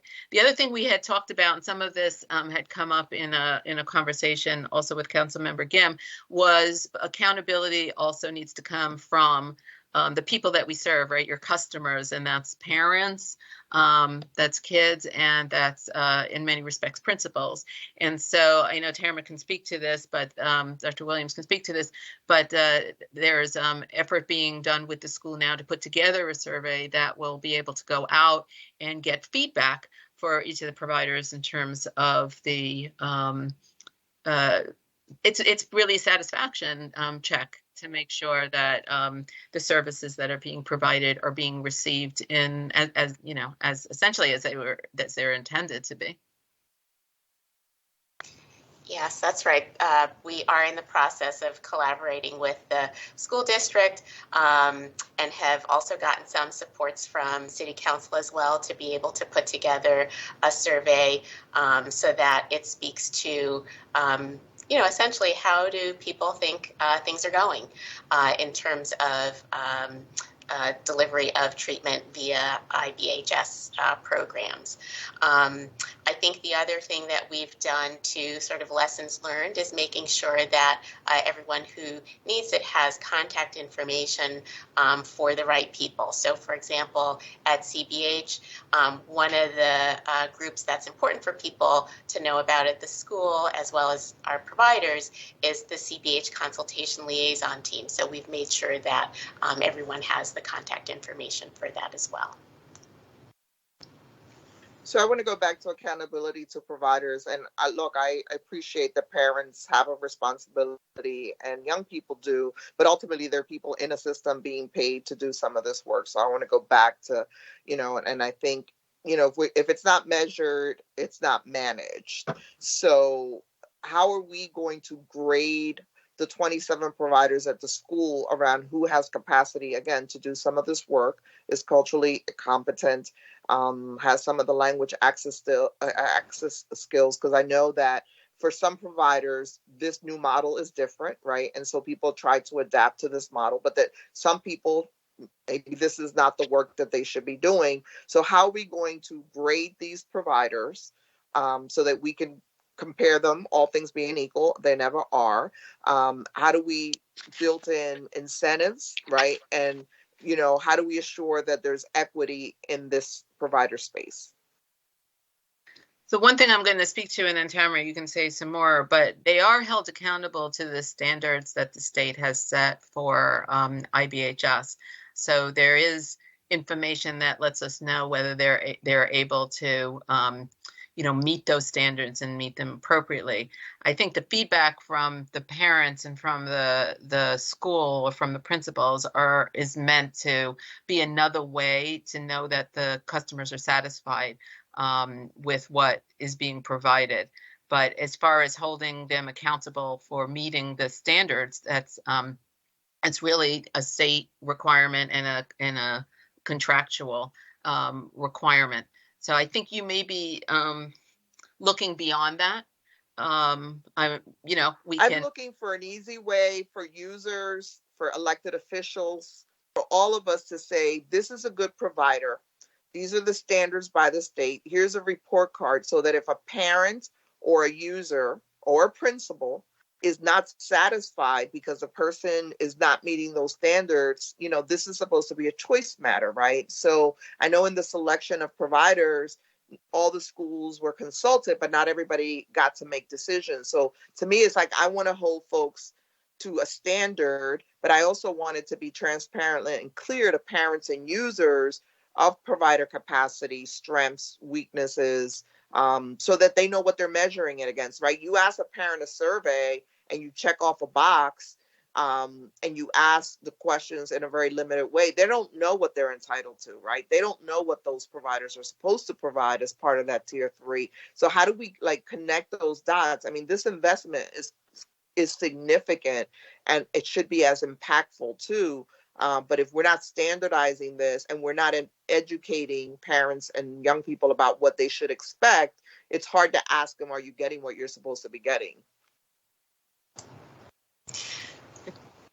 So I will, as Dr. Bowen alluded to, that there are standards that are set by the state that providers have to meet.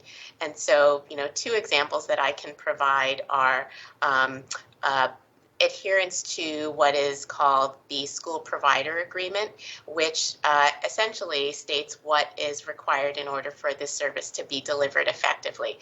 And it includes a combination of things that the provider is supposed to deliver, as well as things in the school environment that are necessary to deliver the service. So, for example, a confidential area and space to provide therapy and so forth. And so we do monitor that is being adhered to, that that agreement is being adhered to. The other area where there's accountability is just in terms of straightforward service delivery. So are they actually providing individual therapy? Are they providing family therapy? And what I can say is that the vast majority of the 6,000 youth who are receiving IBHS treatment are receiving it through the 27 regionalized providers. And in the cases where they are not, it's because providers may have encountered some challenges connecting with the family or some difficulties in that area, or sometimes the families are not quite ready to engage in treatment at the time, even though they've been referred, for example, by their primary care physician or some other provider. Okay, we'll continue this conversation. I'd like to find a way after this year to get, some feedback from principals about, again, what's really happening. And again, some of the staffing that's on the ground is very, very good. Others are very inexperienced. My experience and my conversations with principals is that there isn't a consistency across the board. And again, it's a new program. And so as someone who's advocated, I want to see it work. I just want to get to standards that are a little bit clearer for the average person to be able to see and monitor. And so in this survey for principals, maybe there should be a space for a full evaluation for principals about what they received, how the provider adapted to their school-based reality based on the fact that some schools had much more issues than others, and that feedback, be real transparent for the selection of, potentially if principals want to make changes to providers, who haven't met, some basic standards. Again, this is really hard work. I think Councilman Johnson said some people didn't want to show up to certain areas. For sure, some of my schools in Kensington, thank God every day that people just show up with all the challenges that are there. But notwithstanding that, I want to make sure that these providers who are, again, we're investing millions of dollars, are either meeting that threshold for principals or they're not. And if they're not, then we're not waiting 5 years to say this is a bad provider or this provider match does not work in these schools because of what's on the ground. The other thing that I, challenge us to think about with some of these, some of the, the folks' lived experience that are working with us, what is the possibility of some of the connectivity between some of them and some of these providers with some of the work that they're doing, right? Because again, people need trusted messengers during this time. People don't trust, and to the extent that some of these grassroots initiatives that you're doing are having a better yield, and impact, there should be some ways for us to look for the connectivity in, on a neighborhood, school by school basis. So, I look forward to continuing the conversation around this space. Again, the investment is historic in the way that we're doing it, and I just want it to work, but I also want it to work quickly. And folks are either stepping up to the plate or they're not, because what residents don't feel is, like we're not doing enough. And I know that's not always the case. I know how many millions and the effort that has gone into this. But the system has to work, and it has to be seamless for everybody. For the person who's least informed has to feel like this is a seamless process for them. And navigating 27 programs is quite difficult, right? And so I just want to make sure that we're doing the best. And the way to do that is to really manage the data. Which providers are providing what interventions, how many hours of services, all the thresholds we know we use to say this provider is going beyond the call of duty or is meeting the needs of this very unique school community that is impacted by violence, right? And so I look forward to, again, continuing that conversation. Hopefully you'll get out this spring to visit some of the schools and look at some of these programs as they're operating, because it's always good to see, right? And to talk to principals, as I said, and students directly about how they're measuring the program impact. So thank you, ladies, so very much for your efforts. Thank you, Mr. Chair. Thank you, Council Member. I just want to thank you for your support of IBHS and look forward to those continuing conversations. Thank you. Councilman Cindy Bass.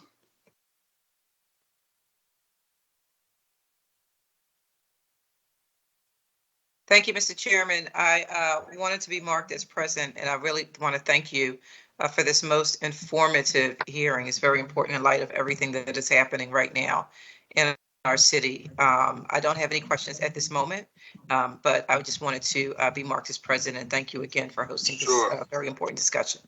And thank you for taking time out of your schedule and being a part of this hearing. Thank you very much, Dr. Jill, and you and your team for the very informative update. We know we all have a lot of work ahead of us in terms of us working together as a team, addressing what I believe is the number one issue we should all be addressing here in the city of Philadelphia, and that's gun violence and saving our youth. So thank you very much for your time. Thank you very much. Will the clerk please call the next panel? We have Dr. Aditi Vasan and Dr. Rhonda Boyd.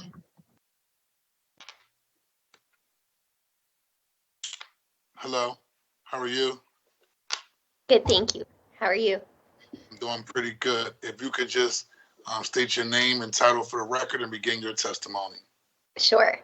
Good afternoon, everyone. My name is Aditi Vasan. I'm a pediatrician at Children's Hospital of Philadelphia, a researcher at CHOP's Policy Lab and Center for Violence Prevention. My research really focuses on understanding and addressing social determinants of health to promote health equity for children. I'd like to thank Councilmember Johnson and the entire Special Committee on Gun Violence for the opportunity to speak to you today regarding youth mental health and the gun violence crisis here in Philadelphia. I'll start by discussing my experiences caring for children exposed to gun violence, review findings from a recent study conducted on the mental health impacts of violence exposure, and then outline some policy recommendations for supporting children's mental health and reducing their exposure to gun violence. But I wanted to begin with a patient story. As a pediatric resident, I cared for a 15-year-old girl from Southwest Philadelphia who came into my primary care clinic with anxiety and trouble sleeping. She described feeling like her thoughts were racing every time she closed her eyes, and she was having trouble staying awake and paying attention in school. She told me her symptoms began after one of her classmates in school was killed in a shooting, and she said that she no longer felt safe anywhere in her home, in her neighborhood, or at her school. She was surrounded by reminders of her classmate's death and felt overwhelmed by her grief and afraid for her own life. This encounter was heartbreaking, and it stayed with me. As a pediatrician, I work hard to keep my patients healthy and to protect them from harm. That's why I recommend vaccines for infants, and I tell children to wear bike helmets. But in this case, I really felt powerless, unable to protect my patient from the gun violence in her community and its threats to her physical and mental health. We were fortunate to be able to connect her with a clinic-based psychologist and then with longitudinal trauma-focused therapy. But to me, this still felt inadequate. I wanted to be able to prevent my patient and children like her from being exposed to gun violence in the first place. And so my clinical experiences have taught me that when we think about how gun violence affects children's mental health, we have to think not just about shooting victims and their families, but also about the much larger number of children who grow up listening to gunshots at night, bearing witness to neighborhood violence, and seeing newly empty seats in their class at school. We all know that gun violence is an epidemic for children living in Philadelphia. There are more than 1,800 shootings in the city during 2021 alone, and each of these shooting victims had friends, neighbors, and family members who were also affected. At our CHOP primary care clinic in Cobbs Creek, 70% of clinic patients living in Philadelphia had one or more shootings on their block in just the past 3 years. So my experiences caring for these children motivated me to work with two great mentors, Dr. Joel Fine, who is the co-director of CHOP Center for Violence Prevention, and Dr. Gina South, the faculty director of the Penn Urban Health Lab, to study the effects of gun violence exposure on children's mental health. And we did a study in which we basically mapped all shootings in West, Southwest, and South Philadelphia between 2014 and 2018, and then looked to see how frequently children living in the surrounding blocks came to the CHOP emergency room with mental health-related symptoms. And what we found was that in the 2 months following a shooting, children in the surrounding 4 to 6 blocks were almost twice as likely to come into the ER for mental health symptoms things like anxiety, depressed mood, insomnia, and intentional self-harm.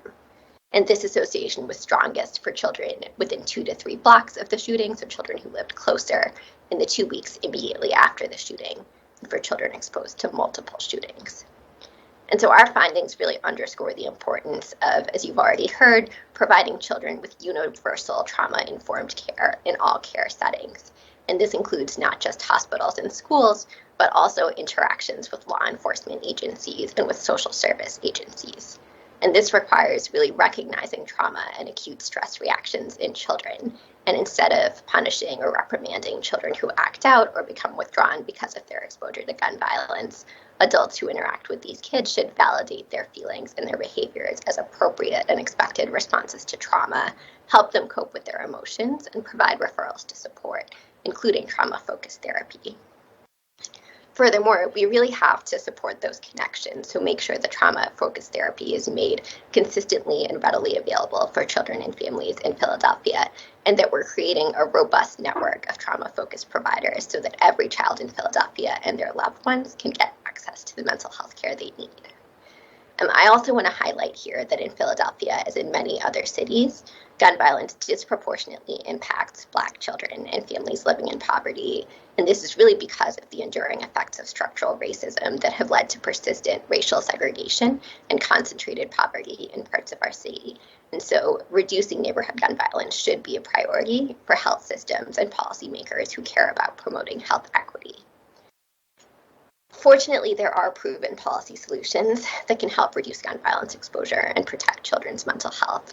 And I think some of these include evidence-based public health interventions, things like safe gun storage and background checks, place-based interventions like home remediation and vacant lot greening, and hospital-based violence prevention programs like CHOP's Violence Intervention Program and Drexel's Helping Hurt People, among others.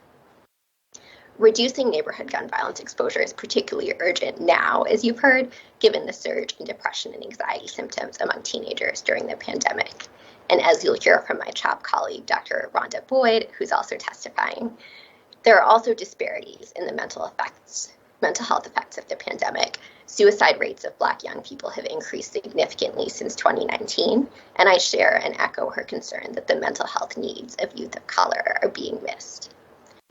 As clinicians, we do our best to provide these children and families with high quality care, but we also need policymakers like you to partner with us and help address the underlying causes of their symptoms, including gun violence exposure. So in conclusion, my clinical experiences as a pediatrician have shown me that living near gun violence can have far-reaching impacts on children's mental health. And with our research, we've shown that mental health-related symptoms severe enough to require an emergency room visit can occur within days of exposure to gun violence and can last for weeks. To keep children safe and protect their mental health, we must first and foremost reduce the number of guns in local communities. And we must also invest in other policies that reduce violence exposure, like encouraging safe gun storage, supporting greening and environmental remediation, and intervening to support children and adults impacted by violence and reduce retaliation and re-victimization. We also really have to increase the availability and connections to trauma-focused therapy for all children and families exposed to gun violence. And importantly, it's paramount that we adequately support the evaluation of these programs so that we can continue to adapt and improve and refine them for the benefit of our city's children and their families. Gun violence is a public health crisis, and Philadelphia's children are suffering. So we really have to work together to protect and care for these children and their families and keep them healthy and safe. Again, I'd like to thank you, Councilmember Johnson, for the invitation to testify, and City Council for holding a hearing on this really important issue. And I look forward to taking your questions. Thank you very much. Can the next panelist please do their presentation, and then we'll do questions. Hey, Dr. Rhonda. Hello, can you hear me? Yes, we can hear you. Okay. So good afternoon. My name is Rhonda Boyd, and I'm a child psychologist in the Department of Child and Adolescent Psychiatry and Behavioral Sciences at Children's Hospital of Philadelphia, and a researcher at CHOP Policy Lab. Finally, I am an associate professor at the University of Pennsylvania Perelman School of Medicine. On behalf of CHOP, I'd like to thank Councilman Kenyatta Johnson for the invitation and to this committee for holding a hearing on this vital issue, the intersection of youth mental health and gun violence. I want to preface my comments by giving you a brief background about my research. As a postdoctoral fellow at Johns Hopkins University, I study community violence exposure and its impact on Black urban youth. Throughout my career, community violence has not remained my primary research focus. However, I have continued to include its assessment in my research and publish on the topic. More recently, due to the troubling upward trend in suicide deaths among Black children, my colleagues and I at CHOP shifted our attention to focus on research in this area. In my testimony, I would like to highlight 3 points. 1, the concept of a web of violence. 2, the association between community violence exposure and youth suicide risk. And 3, current trends of suicidal thoughts and behaviors among Black children. First, the web of violence is a framework that captures the co-occurrence of violent experiences. These include being exposed to violence, being victimized, and being a perpetrator of violence. Often we put a person into one of these categories, but there is overlap. For example, a child can be neglected emotionally, exposed to domestic violence, hear gunshots frequently in their neighborhood, and bully others in school. The COVID-19 pandemic has likely increased child exposure to violent and traumatic experiences, especially among children of color. Second, community violence exposure has direct effects on suicidal ideation and behaviors among children. Community violence can also impact suicidal ideation and behaviors indirectly through emotional reactions or mental health symptoms, such as depression and/or anger. A recent study showed that high school students who had higher levels of suicidal ideation and behaviors were more likely to have experienced school violence, and this was similar across racial and ethnic groups. Further, I recently co-authored a paper with colleagues at Johns Hopkins University, which demonstrated that Black middle schoolers who heard about violence occurring to a family member or a friend had increased thoughts of death a year later. It is important to intervene early when young people are exposed to community violence. My colleague at CHOP, Dr. Fasan, just testified today about her research and the impact of living near a shooting has on youth mental health symptoms. Finally, there's evidence that suicide deaths and attempts have significantly increased for children of color. The most recent data from the Centers for Disease Control and Prevention found that although suicide deaths for the overall population decreased from 2019 to 2020, they increased significantly for Black young people ages 15 to 24 and Latino children ages 10 to 14.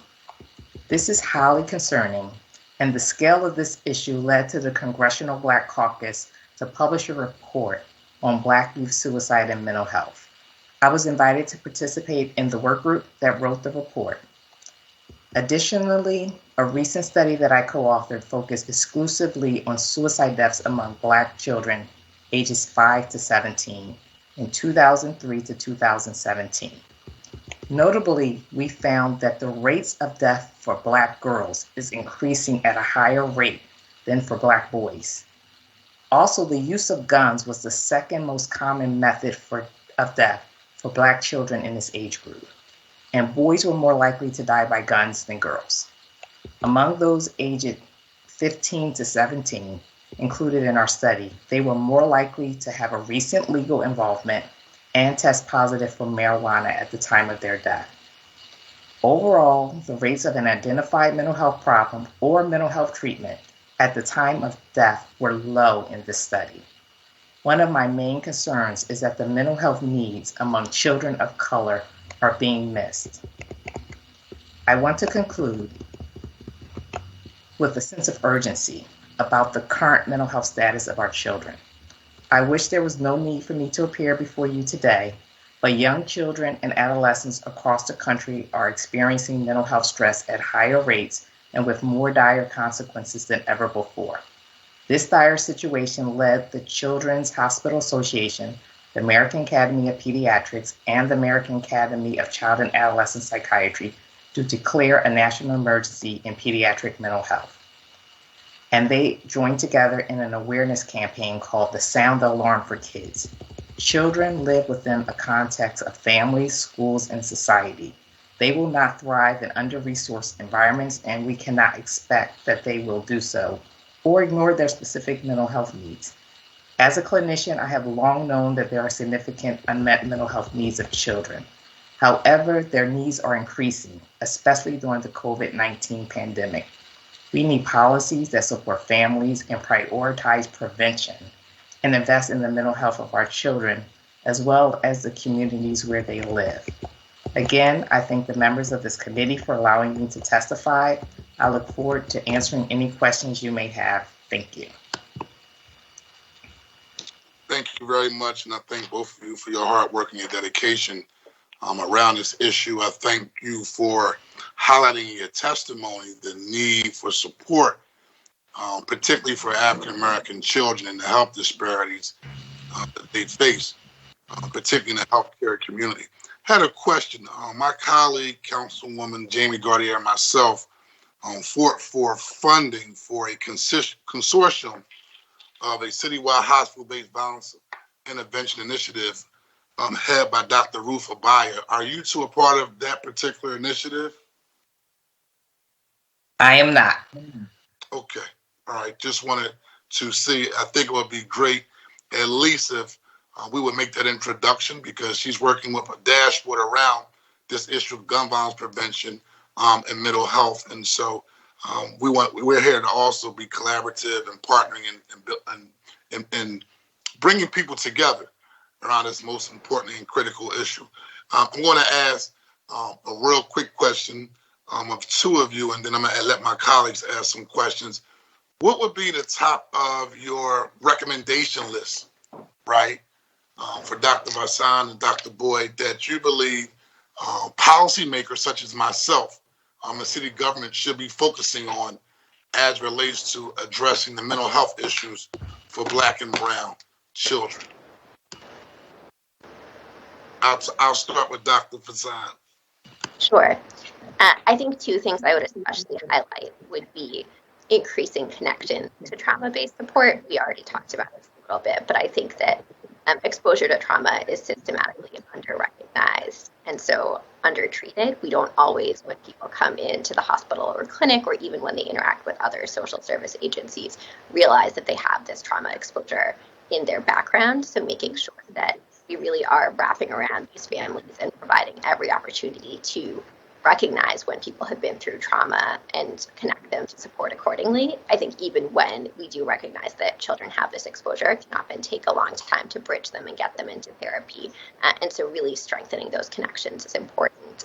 And then in terms of reducing exposure, I think, again, I would highlight reducing the number of guns that are available to youth and to adults in our local communities, and then really investing in policies that make children feel safer in their neighborhoods, whether that is changing things about their environment, right, like vacant lot cleaning and remediation, or intervening to support individuals and provide other resources for youth in their community so that they don't feel like violence is, one of the main options available to them or the only choice that they have.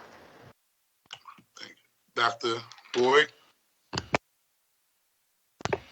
Okay. Okay. One of the things I think is very important is sort of early identification. I think it fits what Dr. Vassan had just said. We know kids who are at risk. We know, early behaviors or signs. We know about the ACEs. We need to start as early as possible. When parents are, pregnant, delivering, we can identify things early on and follow these kids and monitor them across time with regular screening and identification. So we can sort of make healthy kids to grow up. I mean, those are things that we can do, pediatric settings, school settings, early on, which I think is very important. And I also, which was mentioned probably in a previous panel, this issue of sort of really providing interventions and culturally competent interventions, there's not a lot of research actually on use of color and many of the interventions that are evidence-based. And we really need to push the evidence base to be able to know whether these interventions work and what type of strategies may work and what may need to be adapted so that we can effectively treat the kids who need to be treated. You said something that was so critically important. You said culturally competent. Yes. Very, very interesting concept, and something that we need to take a deeper dive in terms of as a society around this particular issue regarding the providing of services.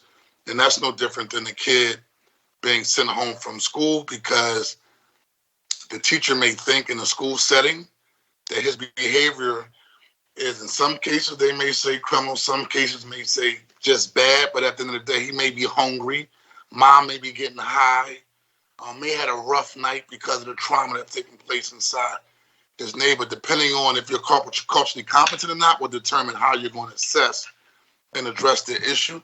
I'll put myself out here and speak for a lot of young men, particularly in the African American community.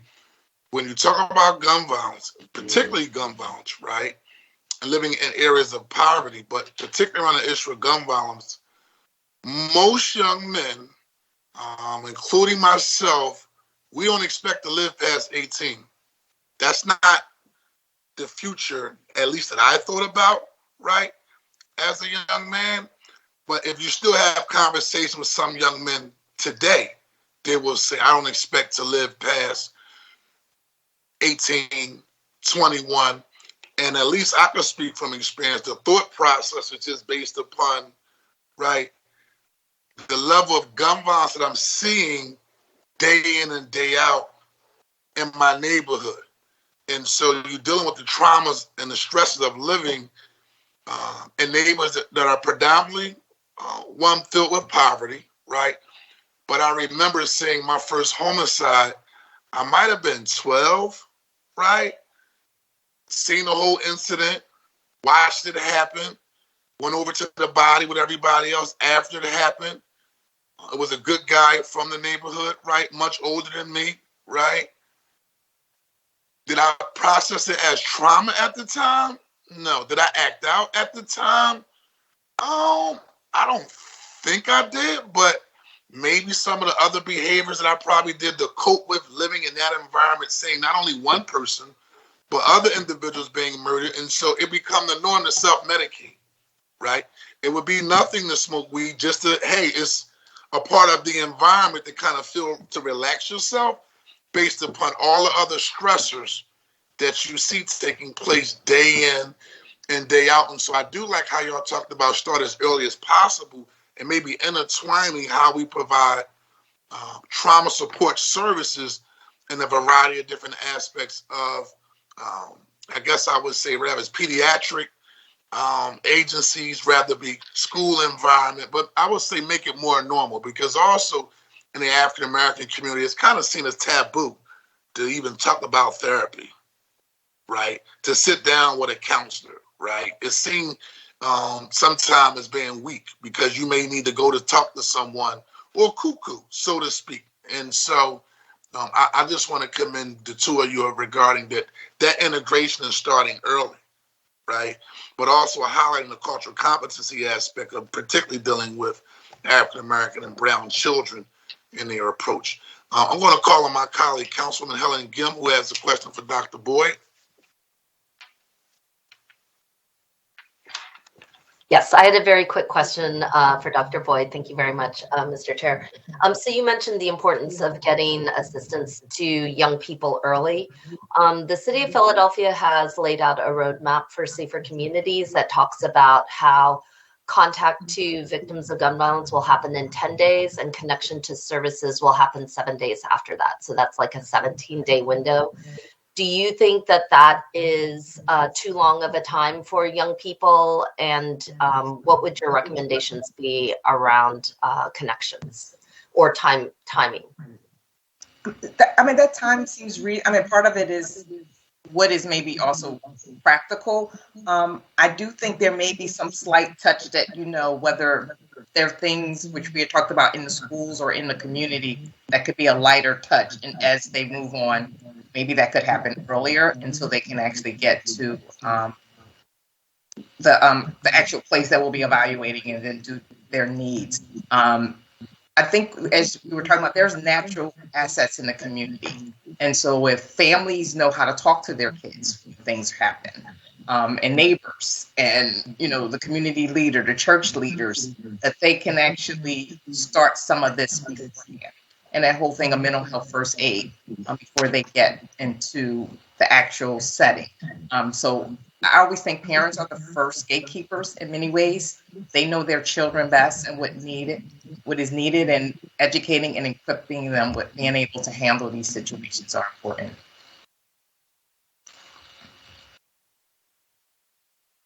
Helen, I think you're on mute. Thank you very much. That's helpful. I just want to push you on that just a little more before I call on the next panel. But also, even with the parents, right?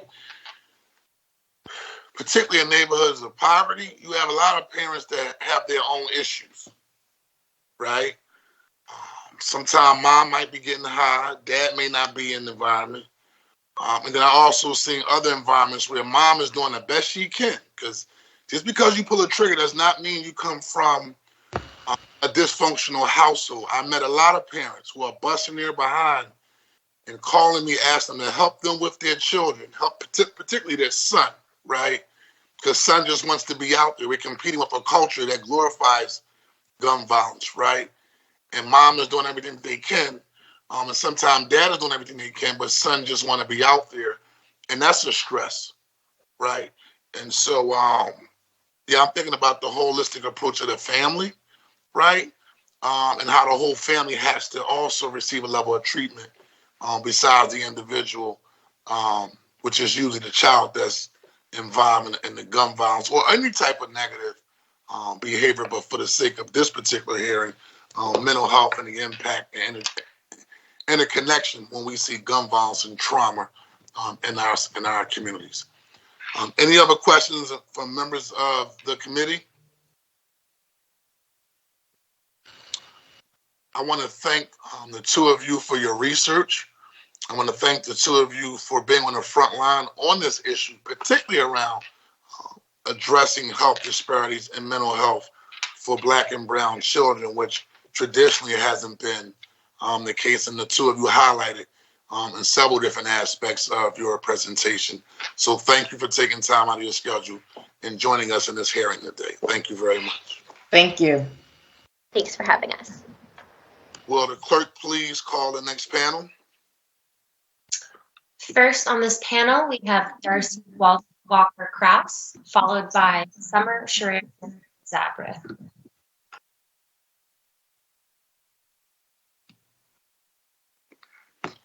Please state your name and title for the record and begin your testimony. Hi, my name is Darcy Walker-Krause. I'm Executive Director at Uplift Center for Grieving Children. Thank you for being here today, and you can begin your testimony. Thank you.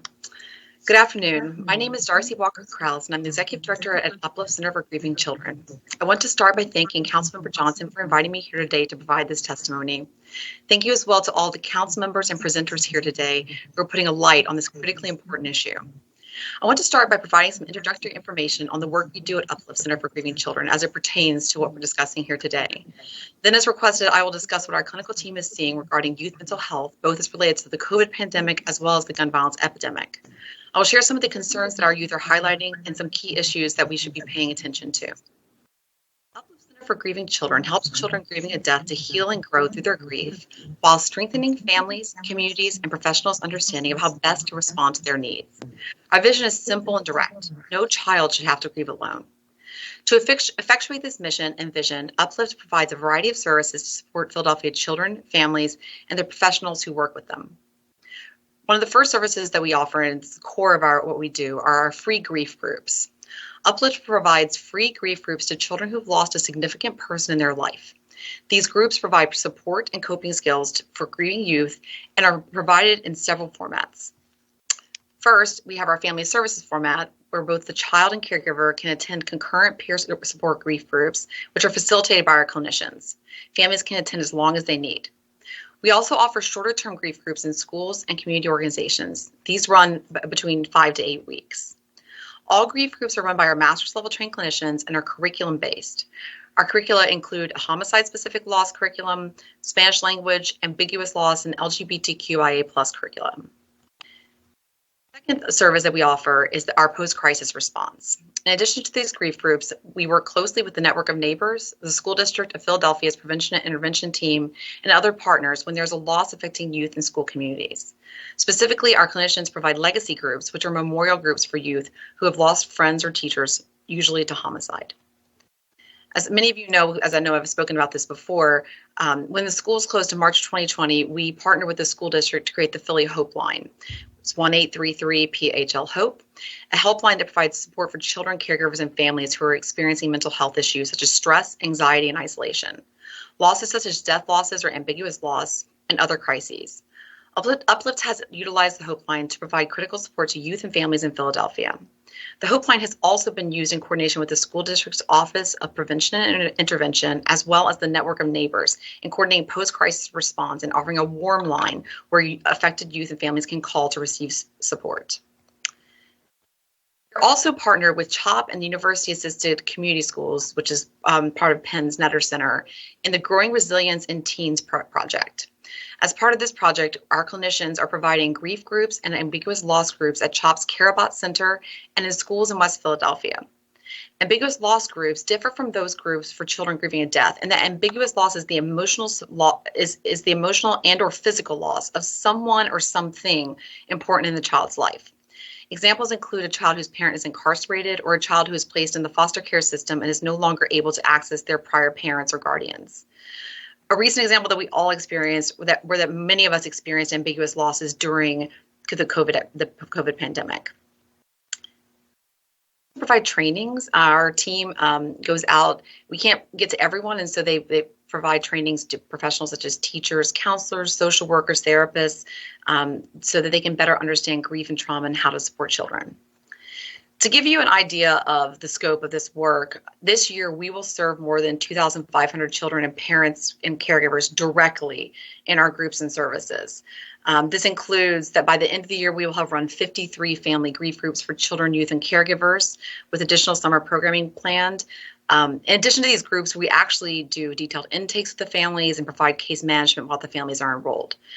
In schools, we've provided grief groups to 58 schools to date, and with another 45 schools receiving support this spring.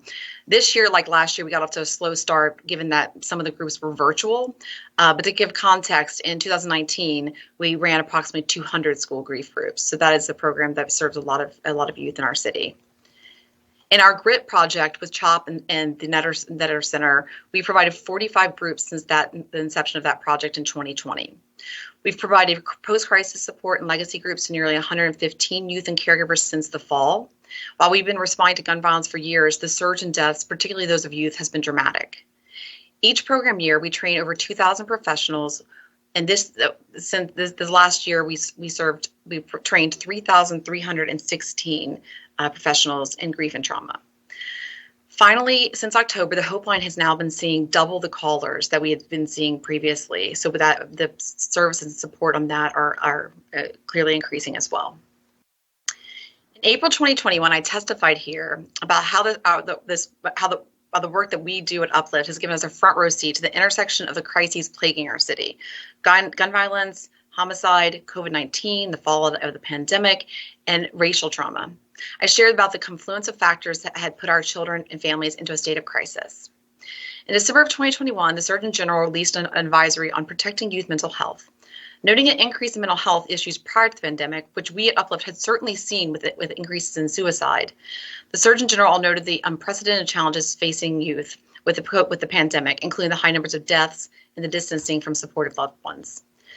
The advisory was noticeably silent on homicide, the increase of gun violence occurring nationwide, and how these factors could affect youth mental health. The report did note, however, that youth mental health is influenced by neighborhood safety and that youth mental health is at higher risk when a youth has experienced trauma, experiences more adverse childhood experiences such as community violence, and when youth live in an urban environment. Additionally, the groups advisory noted a higher risk for mental health issues are well represented in our city population: racial and ethnic minority youth and low-income youth. What we at Uplift are seeing indicates that many Philadelphia youth are at high risk for mental health challenges as defined by this advisory. In speaking with the associate directors of our clinical team, they asked me to share these numbers and this information. As related to causes of death, 60% of youth signed up for our school grief groups have lost a loved one to homicide. 40% of youth in our family services groups have lost a loved one to homicide. I can tell you, I've been at Uplift now for 9 years, that back probably 4 maybe 5 years ago, these numbers were closer to 20 and 30%, 20% in family services, 30% in school groups. Although nearly 40% of the youth report their loved one dying of illness, only 3% report death from COVID. This underrepresentation of COVID deaths is surprising to our team, and we believe that it may be influenced by a stigma associated with dying of COVID. While death of a father is the number one reason youth seek our services, peer death, typically to homicide, is the number 2 reason that youth seek Uplift services. In our school groups, our youth are reporting that they're fearful and reticent to be outside in their neighborhoods. They share that their parents and caregivers often won't allow them to be out and about. While community gun violence has long been a problem, youth report that there is a shift now. One of my clinicians actually specifically, she said this is kind of the words of the kids, that there used to kind of be the rule that you didn't shoot in certain areas, you didn't or at certain times, and that now they feel like they could be shot anywhere at any time, and they're scared anytime they're out walking to or from school even. Even for youth not in a grief group due to a homicide loss, many youth are affected by the homicide losses and are talking about it in group. There are going to be long-lasting effects as well related to the pandemic. Our youth are still feeling the reverberations of the pandemic. They're reporting record levels of isolation and loneliness during the shutdown, and many are still grieving the fact that there are things they couldn't do during COVID that related to losing loved ones, such as attending funerals or memorials of loved ones who died during the pandemic. Research has shown that not being involved in that mourning and closure process actually can prolong and complicate the grief process. On top of all these death losses and community violence, youth are also processing difficult, ambiguous losses, including having incarcerated loved ones and youth in the foster care system grieving the loss of caregivers that they don't have access to. Return to schools has been positive generally and overall for all the youth that we work with. But like everywhere, the schools are short-staffed, meaning the counselors are often spread thin, and this makes them less available to the students. And as one of my clinicians said, the kids feel it. That said, the youth are relieved to be back in the school buildings and for these services to be back in person as well.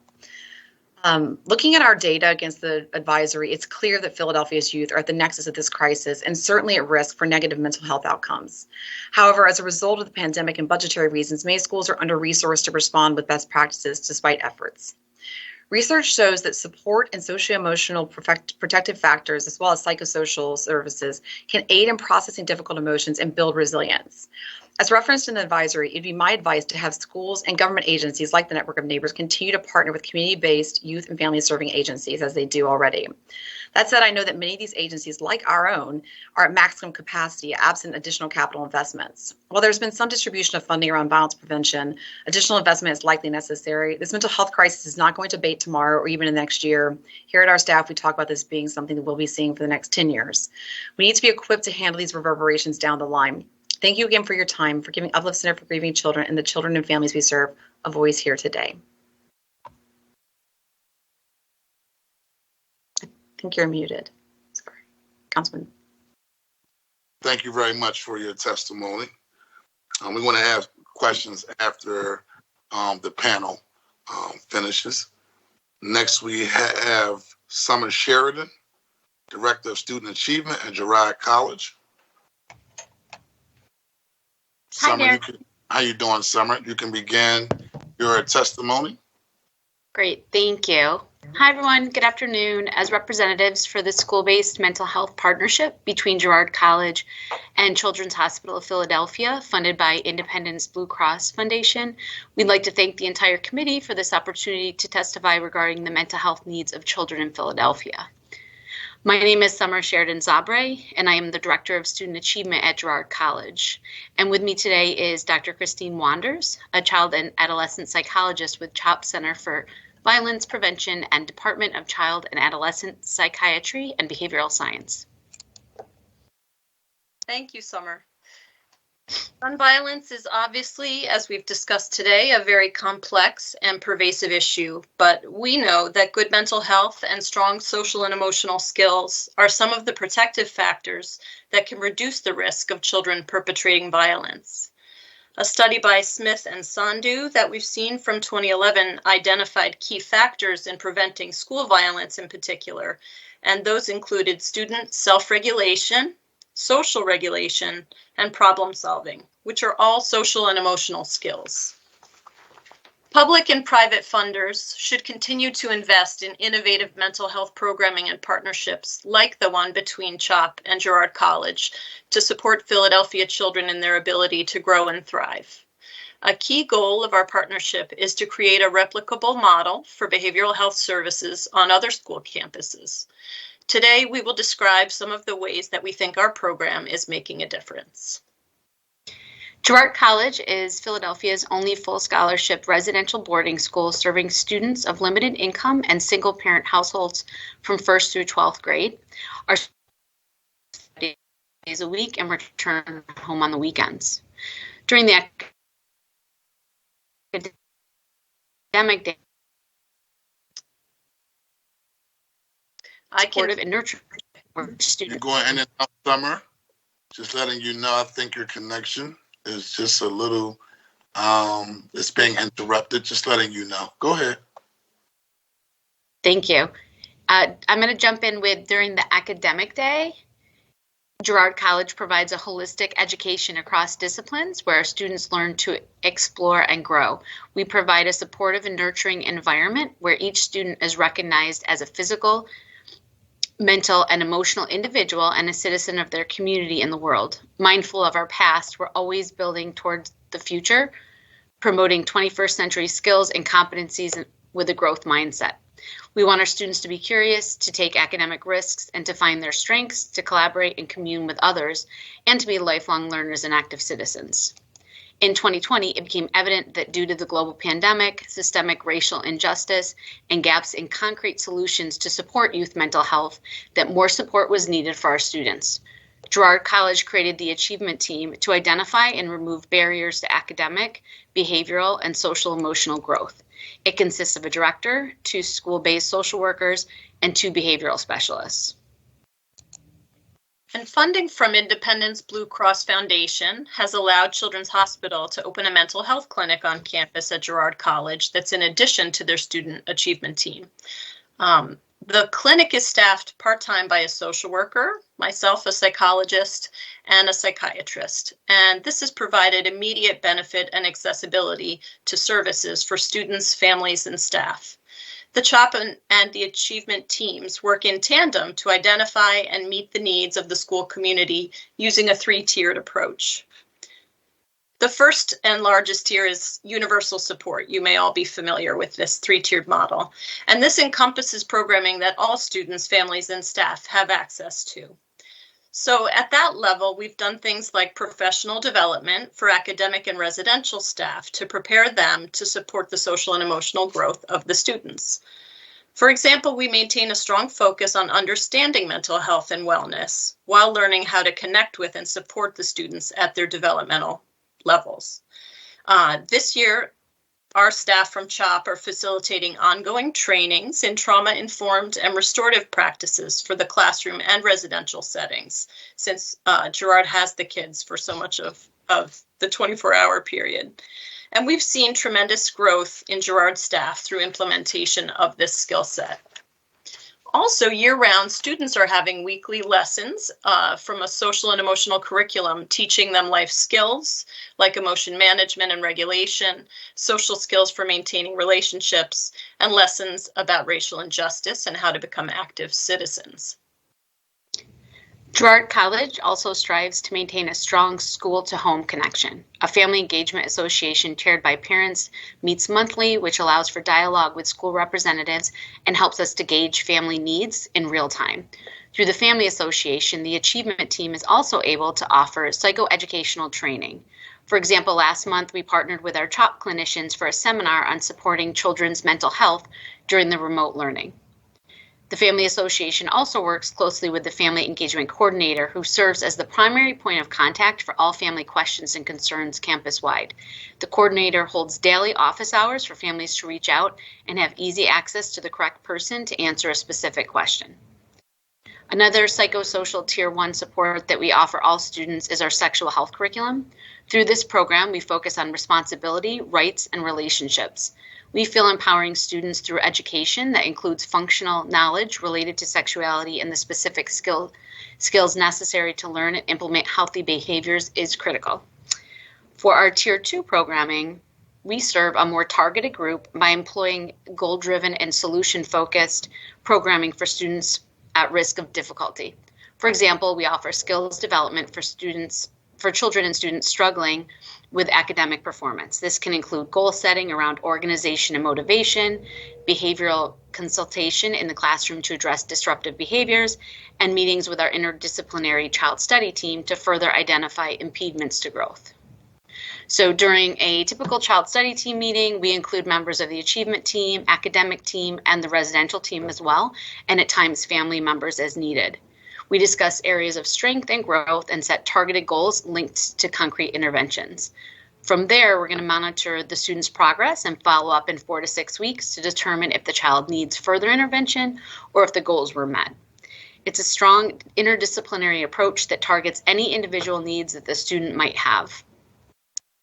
Tier 3 consists of our therapeutic services from our school social workers and the CHOP clinicians who provide individual and family therapy to kids dealing with anxiety, depression, anger, suicidal thoughts, and the aftermath of traumas of all kinds. Social work intakes have identified that 80% of our students have identified some form of trauma, and unless we adapt to and address these traumas, we know that our students' learning will clearly be impeded. By addressing the social and emotional needs of students, we enhance their ability to form meaningful, healthy friendships and eventually intimate partner relationships. By giving them the tools for managing anxiety and depression, we build their sense of well-being, we restore their academic motivation, and we reduce their need to self-medicate with drugs and alcohol.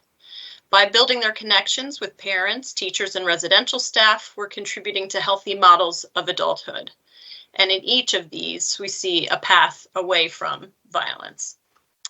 We've learned that a major strength of our partnership is the crisis intervention opportunity. We've been able to identify students and families in crisis and get them connected very quickly to the psychologist or psychiatrist without a long wait. There are tremendous delays and waits nationwide at this time for high quality psychological and psychiatric service, or even just adequate access to youth mental health care. And so being right there on campus has just been a huge advantage and has really enhanced accessibility. Yeah, another benefit of our partnership is, as Dr. Wander said, is location. We're meeting the students and the families where they are daily, which is in school. They have a trusting relationship with our teams because they see us often in the dorms and classrooms. So when they're struggling, they're more willing to open up and do the often arduous work of healing from trauma. In addition, through CHOP's telehealth program, the clinicians were able to continue with most therapy uninterrupted while our students did remote learning, off and on over the past few months. This continuation of services was especially critical given that our students were remote during the Omicron variant. Services were not halted during this fragile time for students who were already struggling and had been expecting to be back on campus, and having that continuation was invaluable. We were really excited to see growth and change this year in the students at children and adolescents at Girard College who have been receiving programming provided by our partnership. Multiple times this year, we've been able to provide same-day crisis intervention to suicidal teens.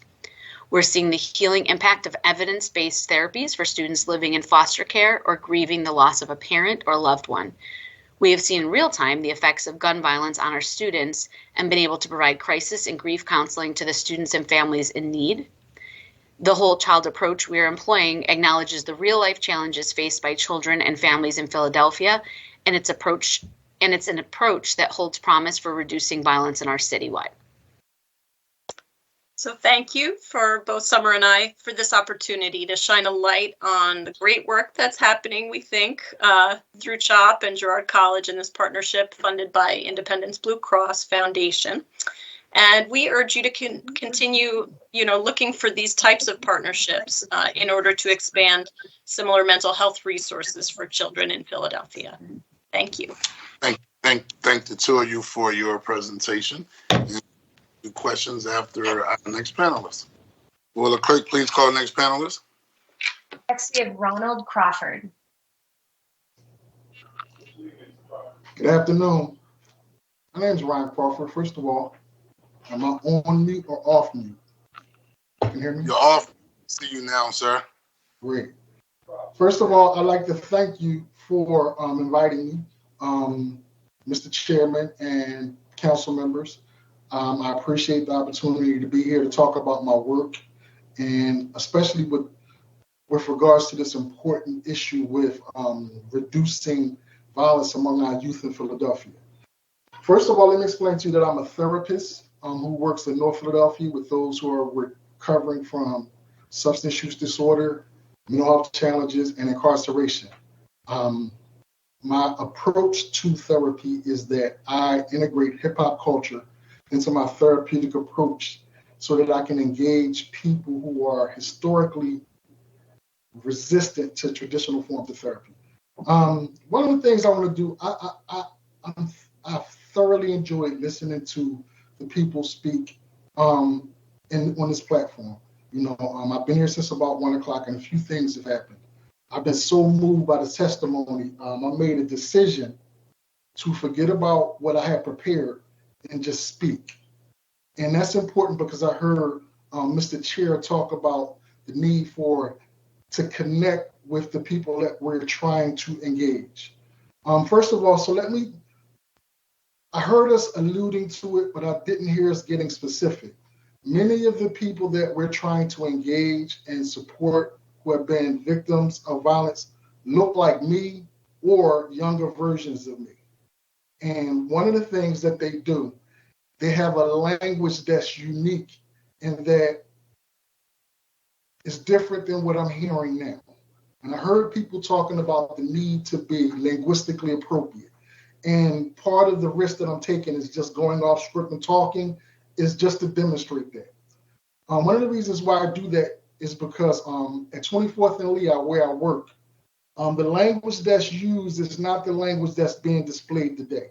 And to be honest, I'm able to code switch and dialogue with you guys in that way, but I have to admit it's kind of awkward because you guys are talking in what I term clinice. And I haven't talked in clinice in a while because I earned my master's degree 20 years ago. And I noticed something about a month ago. I was on a CBH panel discussion. It was a learning collaborative about the use of mental health crisis center, something. And although I thoroughly enjoyed the discussion, when I thought about the people at 24th and Lehigh that would be accessing this information that was being displayed, I realized that if they were on that Zoom meeting, they wouldn't have been able to understand what we were talking about because the language was different. And that is what makes me, I think, a special clinician, in that I'm bilingual enough to disseminate the information I learned in my counseling program to average people in a language that's comfortable for them. So that's what I want to attempt to do today. I want to talk about two of the programs that I'm involved in. One of them is called Hip Hop Psycho Ed, and the other is the MASH program. Hip Hop Psycho Ed is an intervention that I've developed where I integrate an analysis of hip hop culture with evidence-based practices such as motivational interviewing, psychoeducation, and bibliotherapy. People may ask, why use hip hop in therapy? Something needs to occur because people of color have been historically avoidant of traditional therapy. And when I did research on trying to be more culturally competent, I realized that when you include a participant's home culture in an intervention, the buy-in increases. They're more comfortable in treatment, and this can improve their therapeutic outcomes and their therapeutic experience. So I'm intentional in the way that I dress, in the language that I use, and I purposely try not to talk in clinique.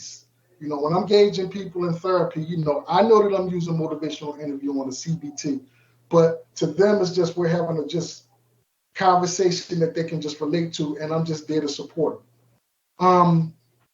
Hip hop psycho ed is an intervention where I use bibliotherapy, which all of us know is the use of books and words to help people in therapy to develop coping skills. My most recent book is titled What's Free? It ain't being booked or on paper.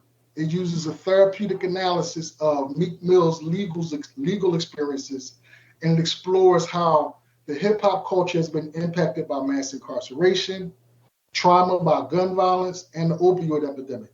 And I mentioned the opioid epidemic because a lot of times when we talk about violence and the trauma associated with it, we don't realize that, well, maybe we do realize, but we don't reference enough that violence doesn't occur in a vacuum. There's a lot of interrelatedness in violence and drug use. You know, people use drugs to become violent. People use drugs to cope with the loss of people use drugs to deal with the loss of people that they lost to violence. People also use drugs to be or feel comfortable in violent environments. So a lot of people, you know, we don't pay a lot of attention to drugs, and I do because as a mental health therapist, I meet a lot of the people that I work with at the treatment continuum of them being in denial of their mental health challenges and still self-medicating their usage. So a lot of people are using drugs to deal with their symptoms of anxiety, PTSD, depression, and bipolar. But what we do in drug and alcohol treatment, we try to stabilize them and introduce them to the concept of that they may be experiencing a co-occurring disorder, so that we then can make a referral to a mental health provider. Another thing about substance use disorder is that when I engage members of the hip hop culture, I understand that one of the more frightening trends in the hip hop culture is the trend where some of the more famous rappers of the hip hop culture glamorize the use of opioids. And there's been a lot of research that has been relating opioid use disorder to the uptick in violence.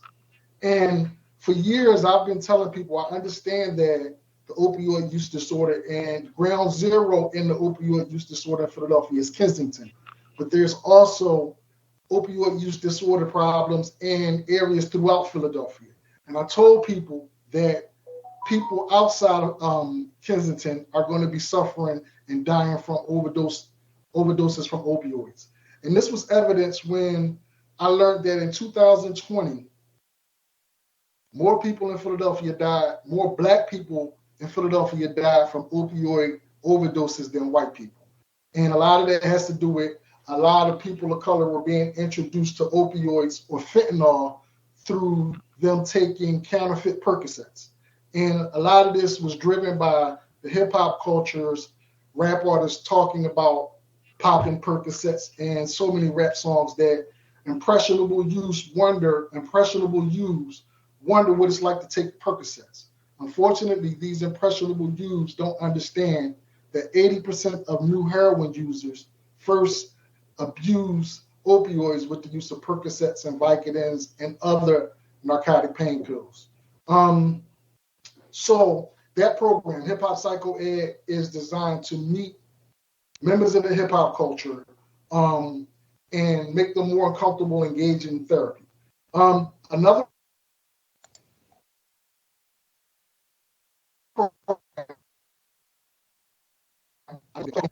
You're breaking up, Ron. Dating myself.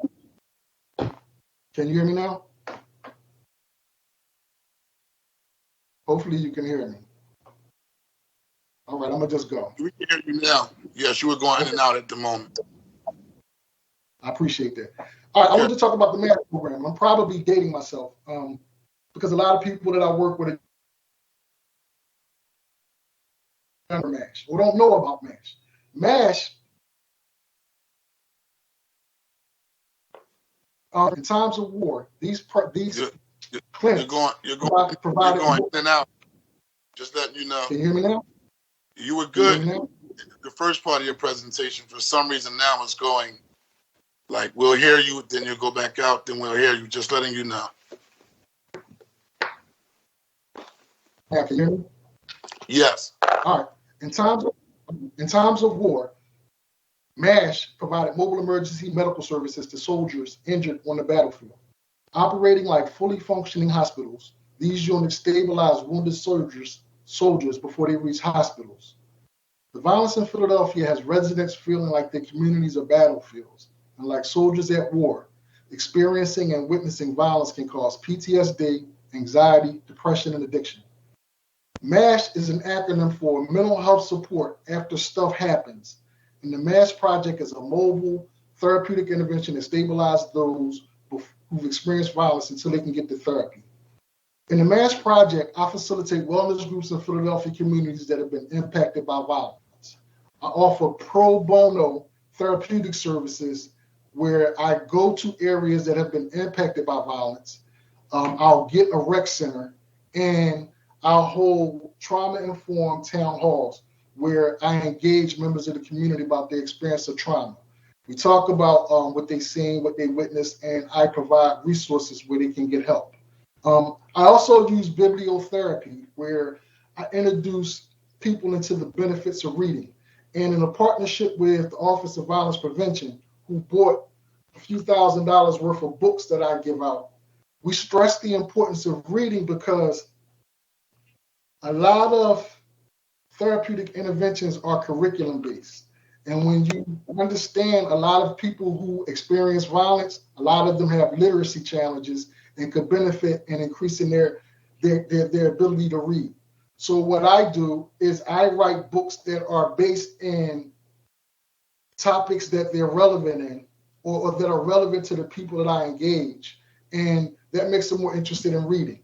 I also use that as an interest point to slip in some information about some behavioral health initiatives and developing coping skills. So the books are therapeutic in a sense, and they're a part of a curriculum that I use in both of the programs that I speak of. I haven't held any groups in the past year or two, and that was because of COVID. But now that we're opening back up, we're starting to have these wellness groups, and you can be invited to them. I can give you my contact information. My email is honestyherps.crc@gmail.com. And you can email me and find out how you can purchase a book or how you can come to one of my wellness groups. Because as the city is opening up, we're welcoming the opportunity to get off Zoom. Zoom is cool, but of all the Zoom meetings that I've gone to, I've never seen a shooter attend a Zoom meeting. Also, people aren't getting shot and getting killed virtually. So in order to help the people that we're trying to help, you got to get out there. We can't be scared. I don't want to catch COVID again, so I understand, the need for us to be safe. So when I do have these events, they are socially distanced. Wearing a mask is required, but I'm just glad to be able to touch the people that we're trying to help. Thank you, Ron, and I thank you for your hard work and your dedication. Again, and always being on the front line. I'm going to ask questions for these three panelists, and then we wrap up with the last three panelists. But first, I'm going to start with Ms. Summers from Girard College.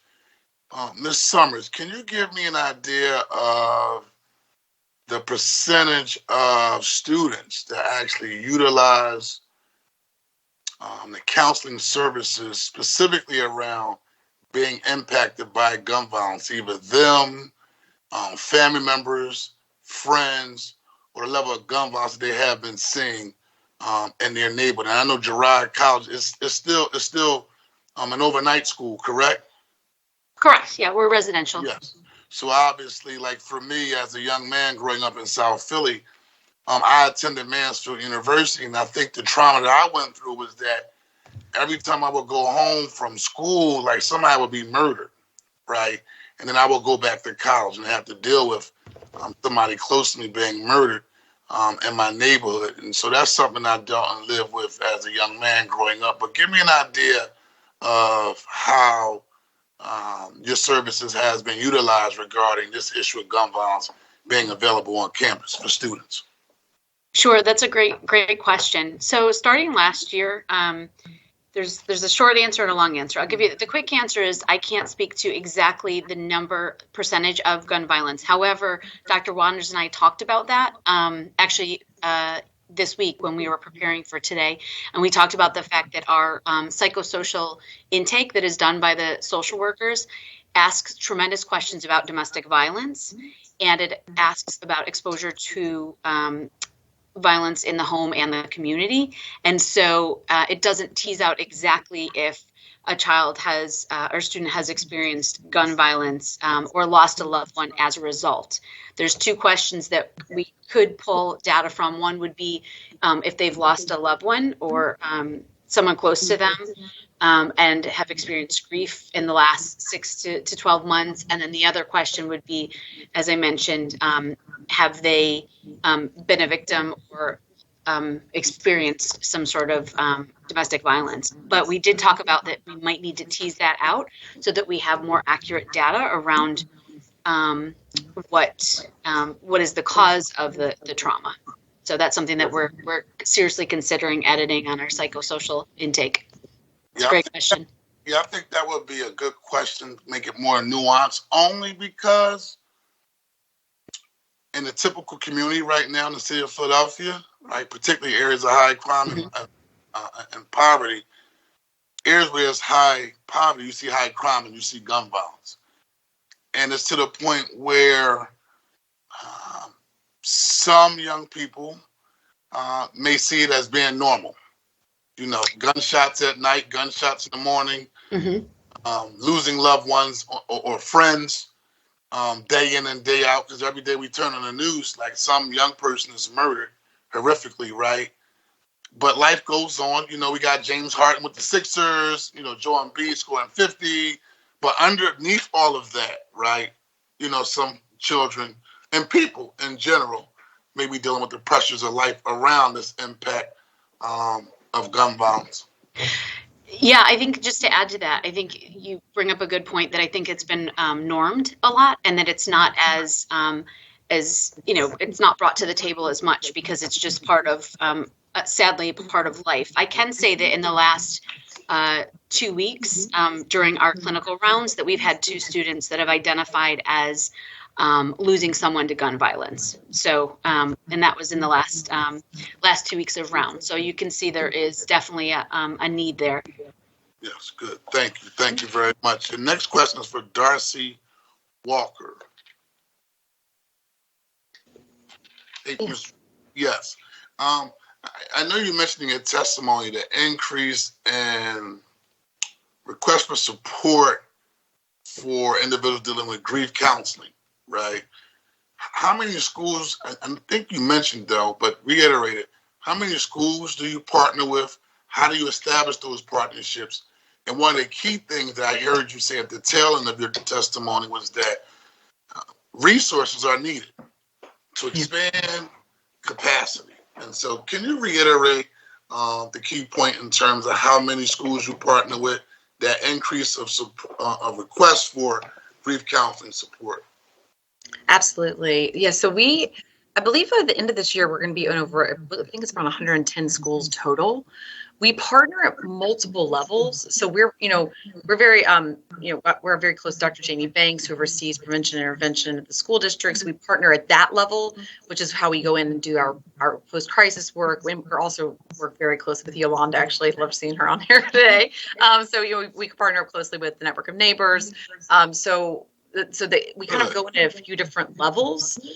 So you could see us at schools in our grief groups, like I said, we're probably 110 this year. I know there is a wait list. I absolutely know that, because in prior years we've gotten to closer to 200.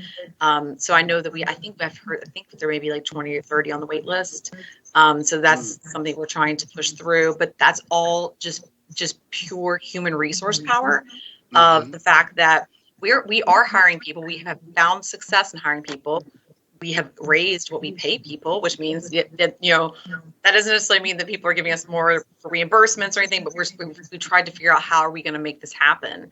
So we've definitely done some tweaking on our end. We have a new person starting on Monday. So we've been able to kind of meet that challenge, but it's still we just defined the funds for additional folks. That's not 1 year or 2 years or time limited in these ways. And then the schools get to us. They send emails from the district, but also the counselors now know us pretty well. So they'll just reach out directly to our team and say, "Hey, I need a grief group at my school this year." But I know that this is something that across the board everyone is stretched to their max, because there's just it feels like I referenced earlier the 9 years, but I actually said this to a leader the other day of another agency in the city. I was like, I've been here 9 years and I'm overwhelmed by where we are right now. Because it just feels a different pace, and it's overwhelming because you're trying to meet the need, and it's just, and my clinicians are out there every day, and it's almost impossible. Understood. Well, thank you very much, and I'm hoping on a national level that we begin to look at gun violence as a public health emergency, and we can approach it in a way where funding and policy and resources can trickle down to the state and the city, addressing it from a prevention standpoint and using it as a model to get to the root causes of why some of our young people suffer from trauma and mental health issues, which result in them picking up a gun, and especially on the issue of grief. I was talking to someone the other day. I said, if you have a shooting up at a school, you're not only having the impact on the victim and the victim's family, but you have a whole school community trying to process what just happened. And some will process it by picking up guns. Some will become depressed. Some may say, I'm going to drop out of school. Some may feel anxiety based upon, what may have taken place. And so, but thank you very much. And we will continue to take that as a recommendation as we advocate for resources and support. Thank you. Yeah. And Mr. Crawford, I had a question regarding the level of involvement and intervention with young people, right?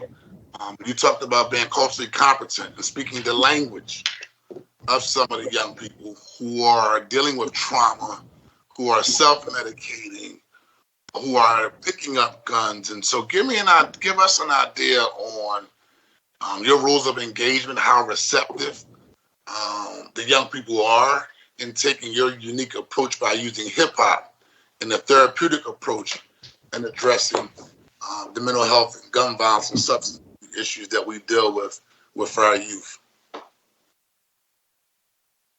An excellent question. I did an event about 6 weeks ago. It was actually covered in the Metro, and I engaged a group of about 15 young men. And the engagement that you speak of started as soon as they saw me. I had some Nike ACG boots on, I had a hoodie on, I had some jeans on, and I had a Scully on. I was intentional in dressing like that because they were familiar with the clothing that I had on, and I didn't come off as a counselor. That, I just seemed like another old head. Once we started talking about rap songs, and I was intentional in not talking about the songs that I like. I asked them about the songs that they liked. And I remember you and I talking a little while ago, we were talking about drill music. Lil Durk. Yeah, I started talking to him about Young that. Boy. Yeah, I started talking to him about that. Then we started talking about, how rap has been a vehicle, for young people to express their grief and their anger about violence that occurs in the city. But then I was able to slip in their questions about trauma. And surprisingly, a few of the people that were in the group had been in therapy, so they were able to, become group leaders and start talking to their peers about their experience of PTSD, depression, and how to get treatment for it. So, it was just I don't want to use the word formal. It was just a relaxed environment where an old head was just talking to the young brothers. That's what's up. That's what's up. And it's good to hear that. Most importantly, meeting young people where they're at goes a long way in them letting down their guard and trying to figure out how to express themselves in a way that's positive, or even being vulnerable to talk about why they are picking up a gun, why they are self-medicating. A lot of times you get to the root causes, what's going on in the household. Being afraid. One of the key reasons why young people carry guns because they don't want to be a victim, right? And so everybody else is carrying one. I don't want to get victim, and so I started carrying a gun as well. And then the self-medication just based upon some for heart, some for just the pressures of life just in general, right? But we do thank you, one, for taking time out of your schedule and responding. Two, I want to follow up with you to continue to see how you can collaborate with some of the other things that the city of Philadelphia is doing. And also, most importantly, as we stay on top of this issue, find ways to get our young people on the right path. And I tried to explain to someone yesterday, it's a marathon, not a sprint, right? We commend you for running this race as being on the front line. And so I thank all the panelists who recently gave testimony for taking time out of their schedule and being here as well. Any other questions and comments from members of the committee? I do want to acknowledge the presence of my colleagues, Councilman Mark Squilla and Councilman Isaiah Thomas. If there are no questions or comments from members of the committee, can the clerk please call the next panel? First up on the next panel, we have Tiffany Thurman, who is also accompanied by Justin Spencer-Lindsay. And then after that, we'll have Daphne Hanford and Donna Perkins. Hey, Tiffany. Good afternoon. I'm well, thank you. Thank you, Councilmember Johnson and all of City Council for your ongoing leadership and support. My name is Tiffany Thurman. I'm the new Vice President of Government Affairs for Greater Philadelphia YMCA. I'm here today along with my colleagues, Justin Spencer-Lindsay and Ronna Kiesel, in support of Resolution 211026. The pandemic has exposed the extent of inequality that Black and Brown families experience regarding access to basic services. Poverty, inadequate schooling, lack of workforce training, and unemployment remain drivers of violence. In addition, research has consistently shown that a small number of individuals are responsible for most gun crimes, which is generally correlated to low socioeconomic conditions. We understand that the most effective strategies are not limited to the period of immediate crisis. Therefore, at GPY, our goal is to serve as a convener and a gatherer of motivated individuals, organizations, businesses, and public servants to increase youth safety in underserved communities in Philadelphia. The intentional focus on youth aims at the removal of institutional barriers that limit the ability of all people to develop their full potential. GPY has a long and successful history of engaging individuals and stakeholders to strengthen communities. Our newly formed gun violence prevention program is an extension of the work we already do, which includes providing access to learning opportunities, after-school enrichment, and positive physical development opportunities. Our goal is to enhance these proactive factors, that is, the conditions, support system, and socioeconomic skills that help people deal more effectively with stressful events. By providing this additional service, we will reduce risk to teenagers on probation. We will simultaneously support other individuals, families, and communities. Our understanding here at GPY is that gun violence amongst youth is an extremely complex issue. There are various forms of violence that youth may experience and witness in their lifetimes.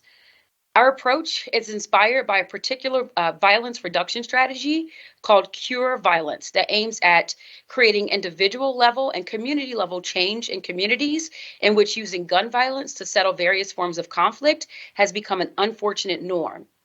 With the Gun Violence Prevention Program, we are reaffirming and acting on our commitment to safety, healthy living, social responsibility, equity, and justice. We're convening several partners to address youth gun violence with preventative methods, implementing proactive factors to mitigate risk factors. Now, more broadly, our partnerships and work aims at offering equal access to basic services, resolving inequities, and removing institutional barriers that limit the ability of all people to develop their full potential. We're now in our first pilot year. So in this first pilot year, the program will take place at our Christian Street branch. That area has struggled with a surge in gun violence, and we have convened several partners, individual education, public safety experts, and community leaders to offer a support system and resources to youth. As far as our recruitment strategy, we're working with the Department of Juvenile Probation, where we plan to offer workshops and activities to a cohort of teenagers and help to mobilize them in terms of community engagement to prevent gun violence. Mentorship programs and activities focused on engaging youth and young adults, and then trauma-informed care and positive youth development. And the positive youth development has a framework that centers around connection, confidence, character, competence, and contribution. It's important to note that program participants will be referred by the Department of Juvenile Probation and from adjacent regions to ensure that where our programs are held at the 3 branches that I mentioned earlier. We also will have our doors open and offer drop-in hours and weekly activities. 2 weeks ago, we launched this program through an event called Exercise Your Voice, which we hosted simultaneously at West Philadelphia, Columbia North, and then our Christian Street Wise. More than 150 teens, young adults, community stakeholders gathered for an evening of engagement and important conversations about how gun violence is plaguing their communities. During the event, we heard directly from youth about their personal experiences with gun violence, followed by an in-house conversations at each of our 3 branches. We were joined by the University of Pennsylvania Injury Science Center, Defender Association of Philadelphia's Children and Youth Justice Unit, Philadelphia Police, a FIGHT, which stands for Philadelphia's Hub to Reduce Interpersonal Violence, Gun Violence, Homicide, and Trauma, Power of Paint Academy, Beloved Care Project, South Philly Junior stakeholders, and many other stakeholders. That event actually was funded by the $25,000 grant support that we received from the City of Philadelphia's Targeted Community Investment Grant Program. The program launch helped to inspire and encourage young adults and community stakeholders to see the Y as a true partner in the fight against gun violence, to see the Y as a safe space to gather for purposeful conversation, and to see the Y as a venue for resources to support young people who are impacted by gun violence. And now I'd like to call on my colleague, Justin Spencer Lindsay, who serves as the Executive Director of West Philadelphia Branch. Justin will read a statement for one of our young adults, Yasir Vincent, who couldn't be here today but wanted his voice heard. Justin? Thank you, Tiffany, and thank you, Councilman. Yes, I will be able to share Yasir's story. As you know, I will be able to tell you about what gun violence has plagued his life. And, I will truly not do him justice, but, as Tiffany reiterated, the importance of hearing our young people's voices is paramount. So I'm going to read, and Yasir put this together himself, and hopefully at another date and time we can hear from him. But again, his name is Yasir Vincent. He's a former athlete and currently up-and-coming music artist. He is from the West Philadelphia area, where he spends a lot of his time at the Malcolm X Park. He identifies himself as roles as a father, brother, boyfriend, and son. And all these roles are significant to him because these roles have made him of who he is today. He sees himself as a protector, and he wants to be the ones around him and himself to be protected to the fullest extent. He grew up in a household with just himself, his mother, and a younger sister. And being the only male in his household, he had to take the place of what we call in society as the man of the house. Because if he didn't, who else would?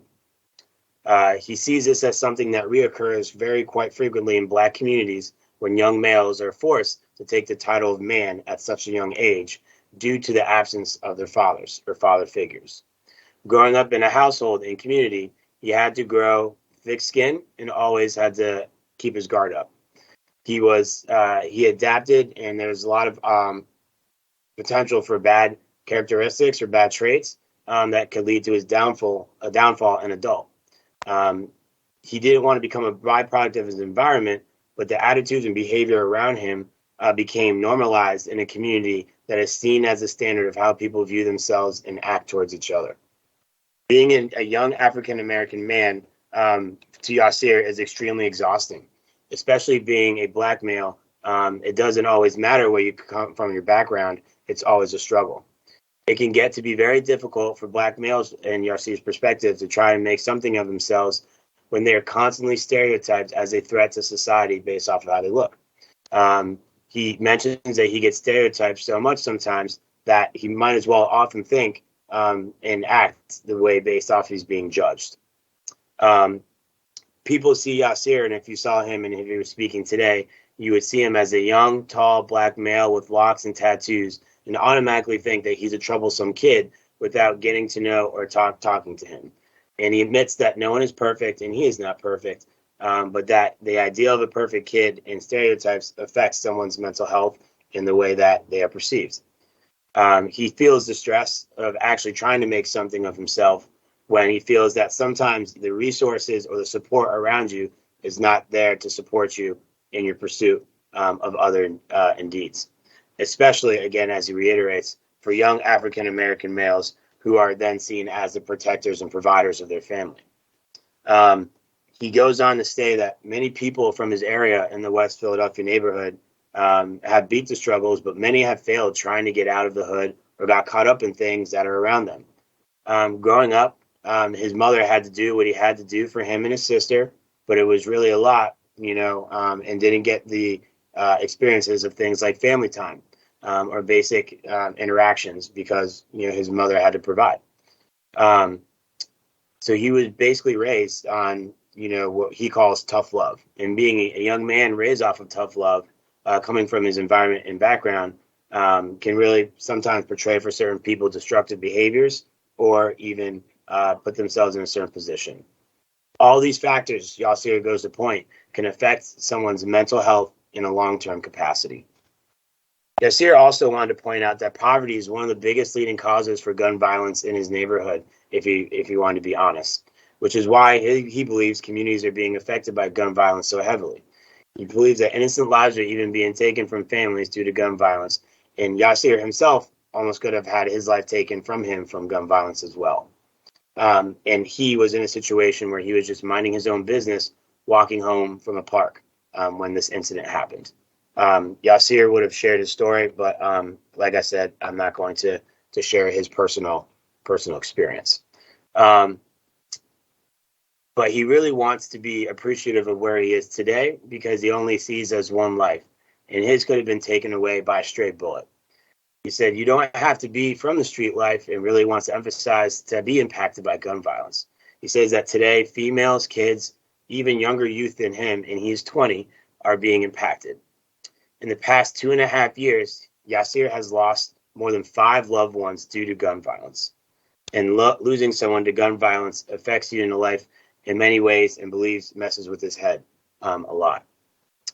He believes that, young African-American males are deciding to take each other's lives, which is why gun violence is one of the biggest issues of today in the city of Philadelphia.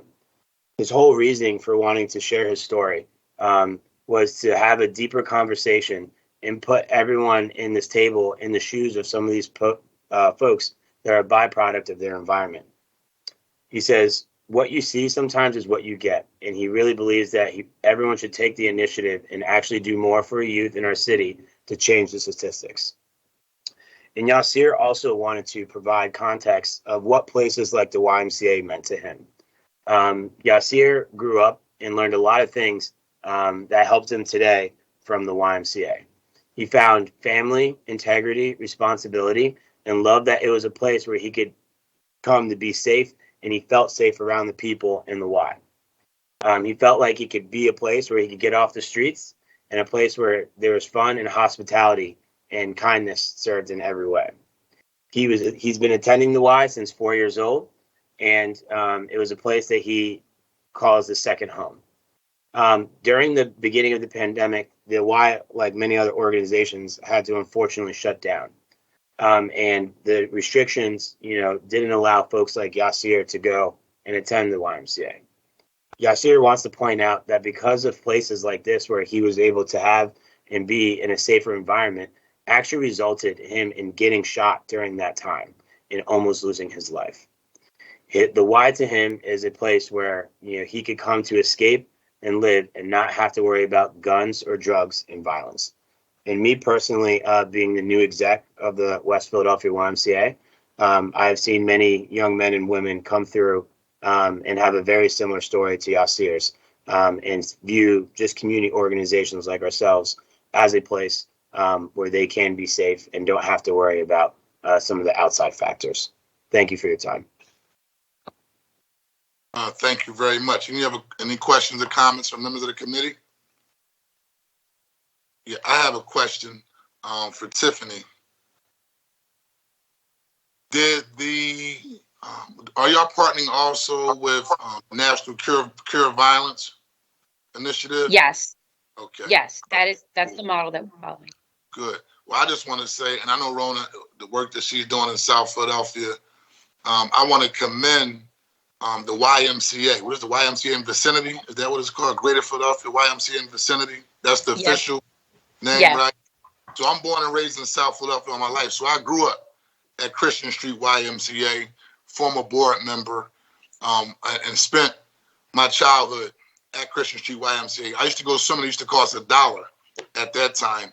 And I commend the YMCA for stepping up to the plate and getting involved in this space around gun violence, right?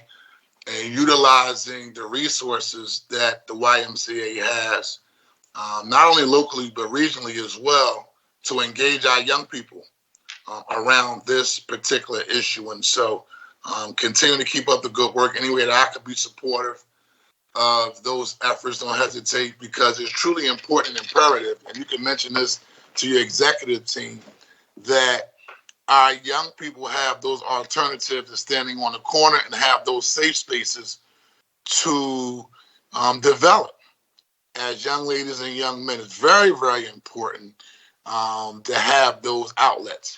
And so I commend you and your team.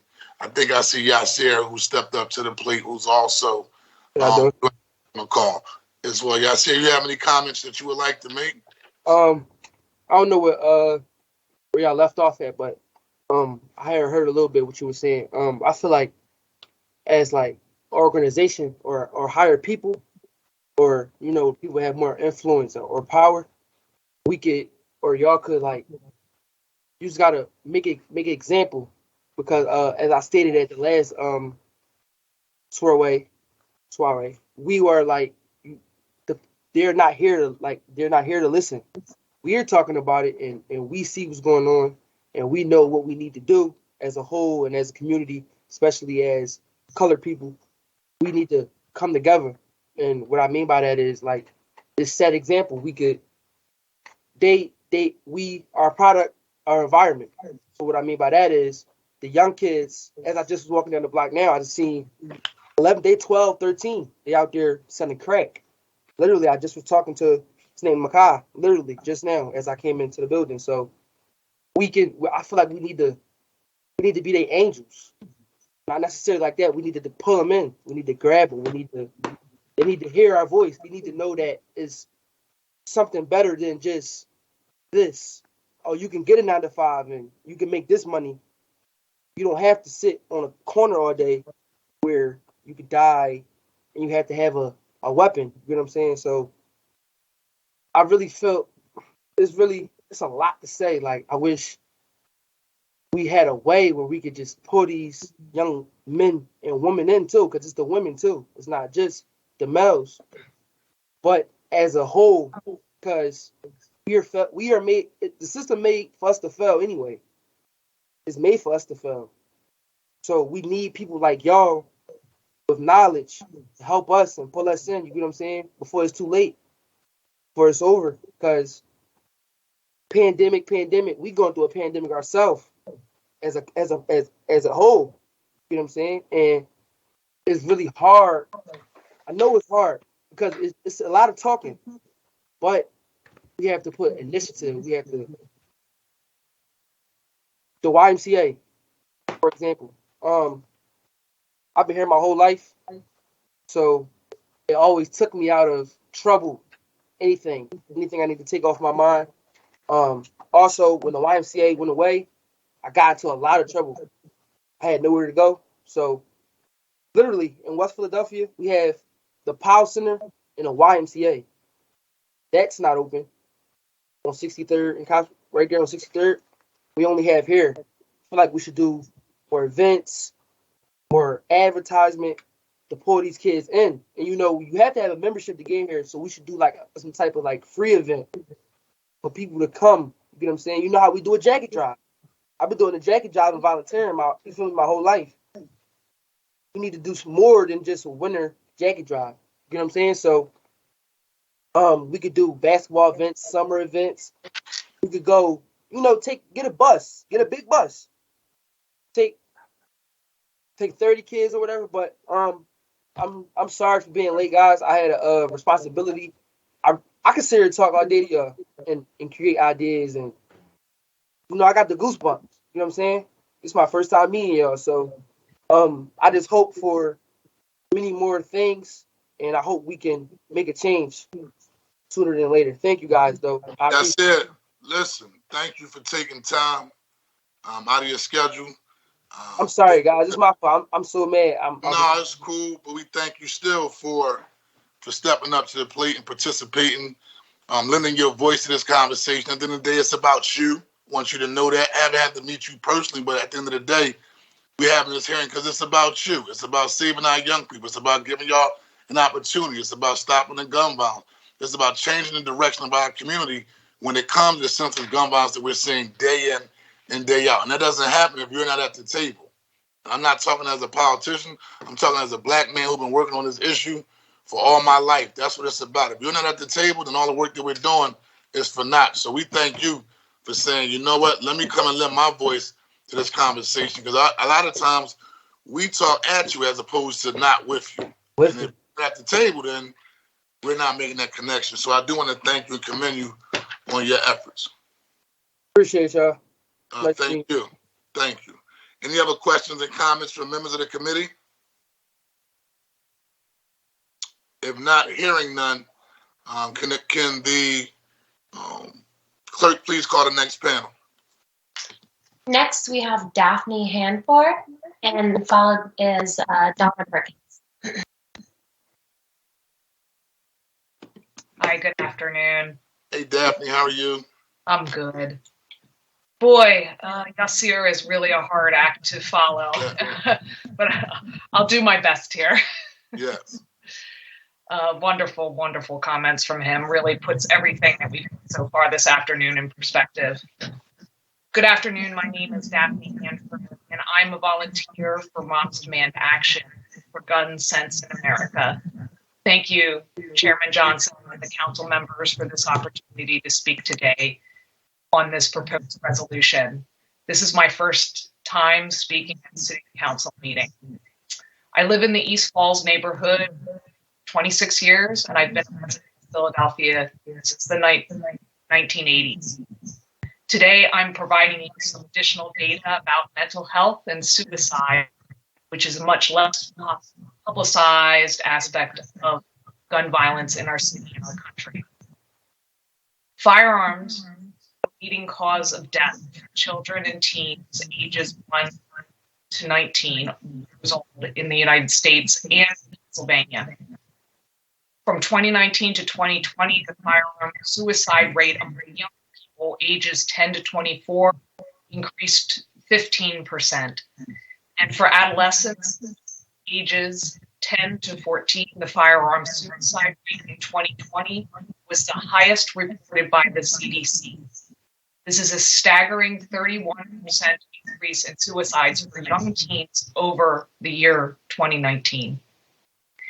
In the 2019 Youth Risk Behavior Study, 40% of high school students surveyed in Philadelphia reported feeling helpless or sad so often that they stopped doing some of their usual activities. In the same survey, almost 1/4 of respondents reported considering suicide, and 15 out of 100 respondents reported actually attempting suicide in the past 12 months.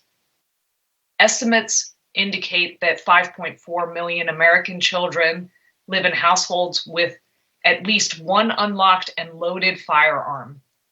This easy access to guns is concerning, given that nearly 3 in 4 firearm suicides are by young people take place in or around the home, and over 80% of firearm suicides by children age 18 or younger involve a gun belonging to a family member.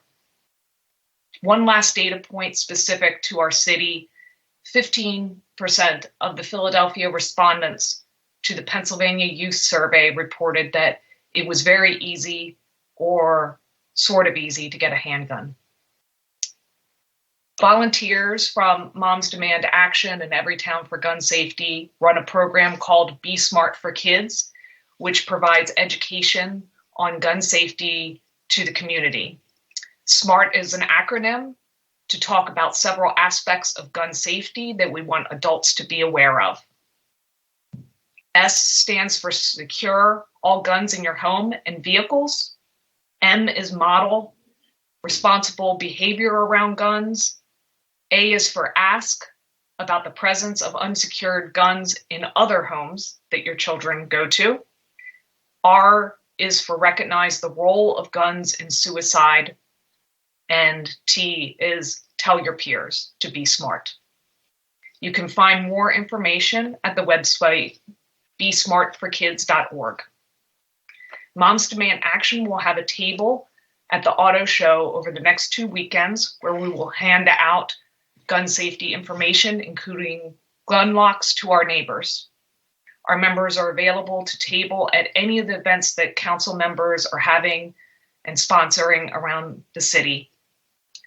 Efforts to increase awareness of risk factors, improve access to mental health, and support our kids can reduce levels of gun violence.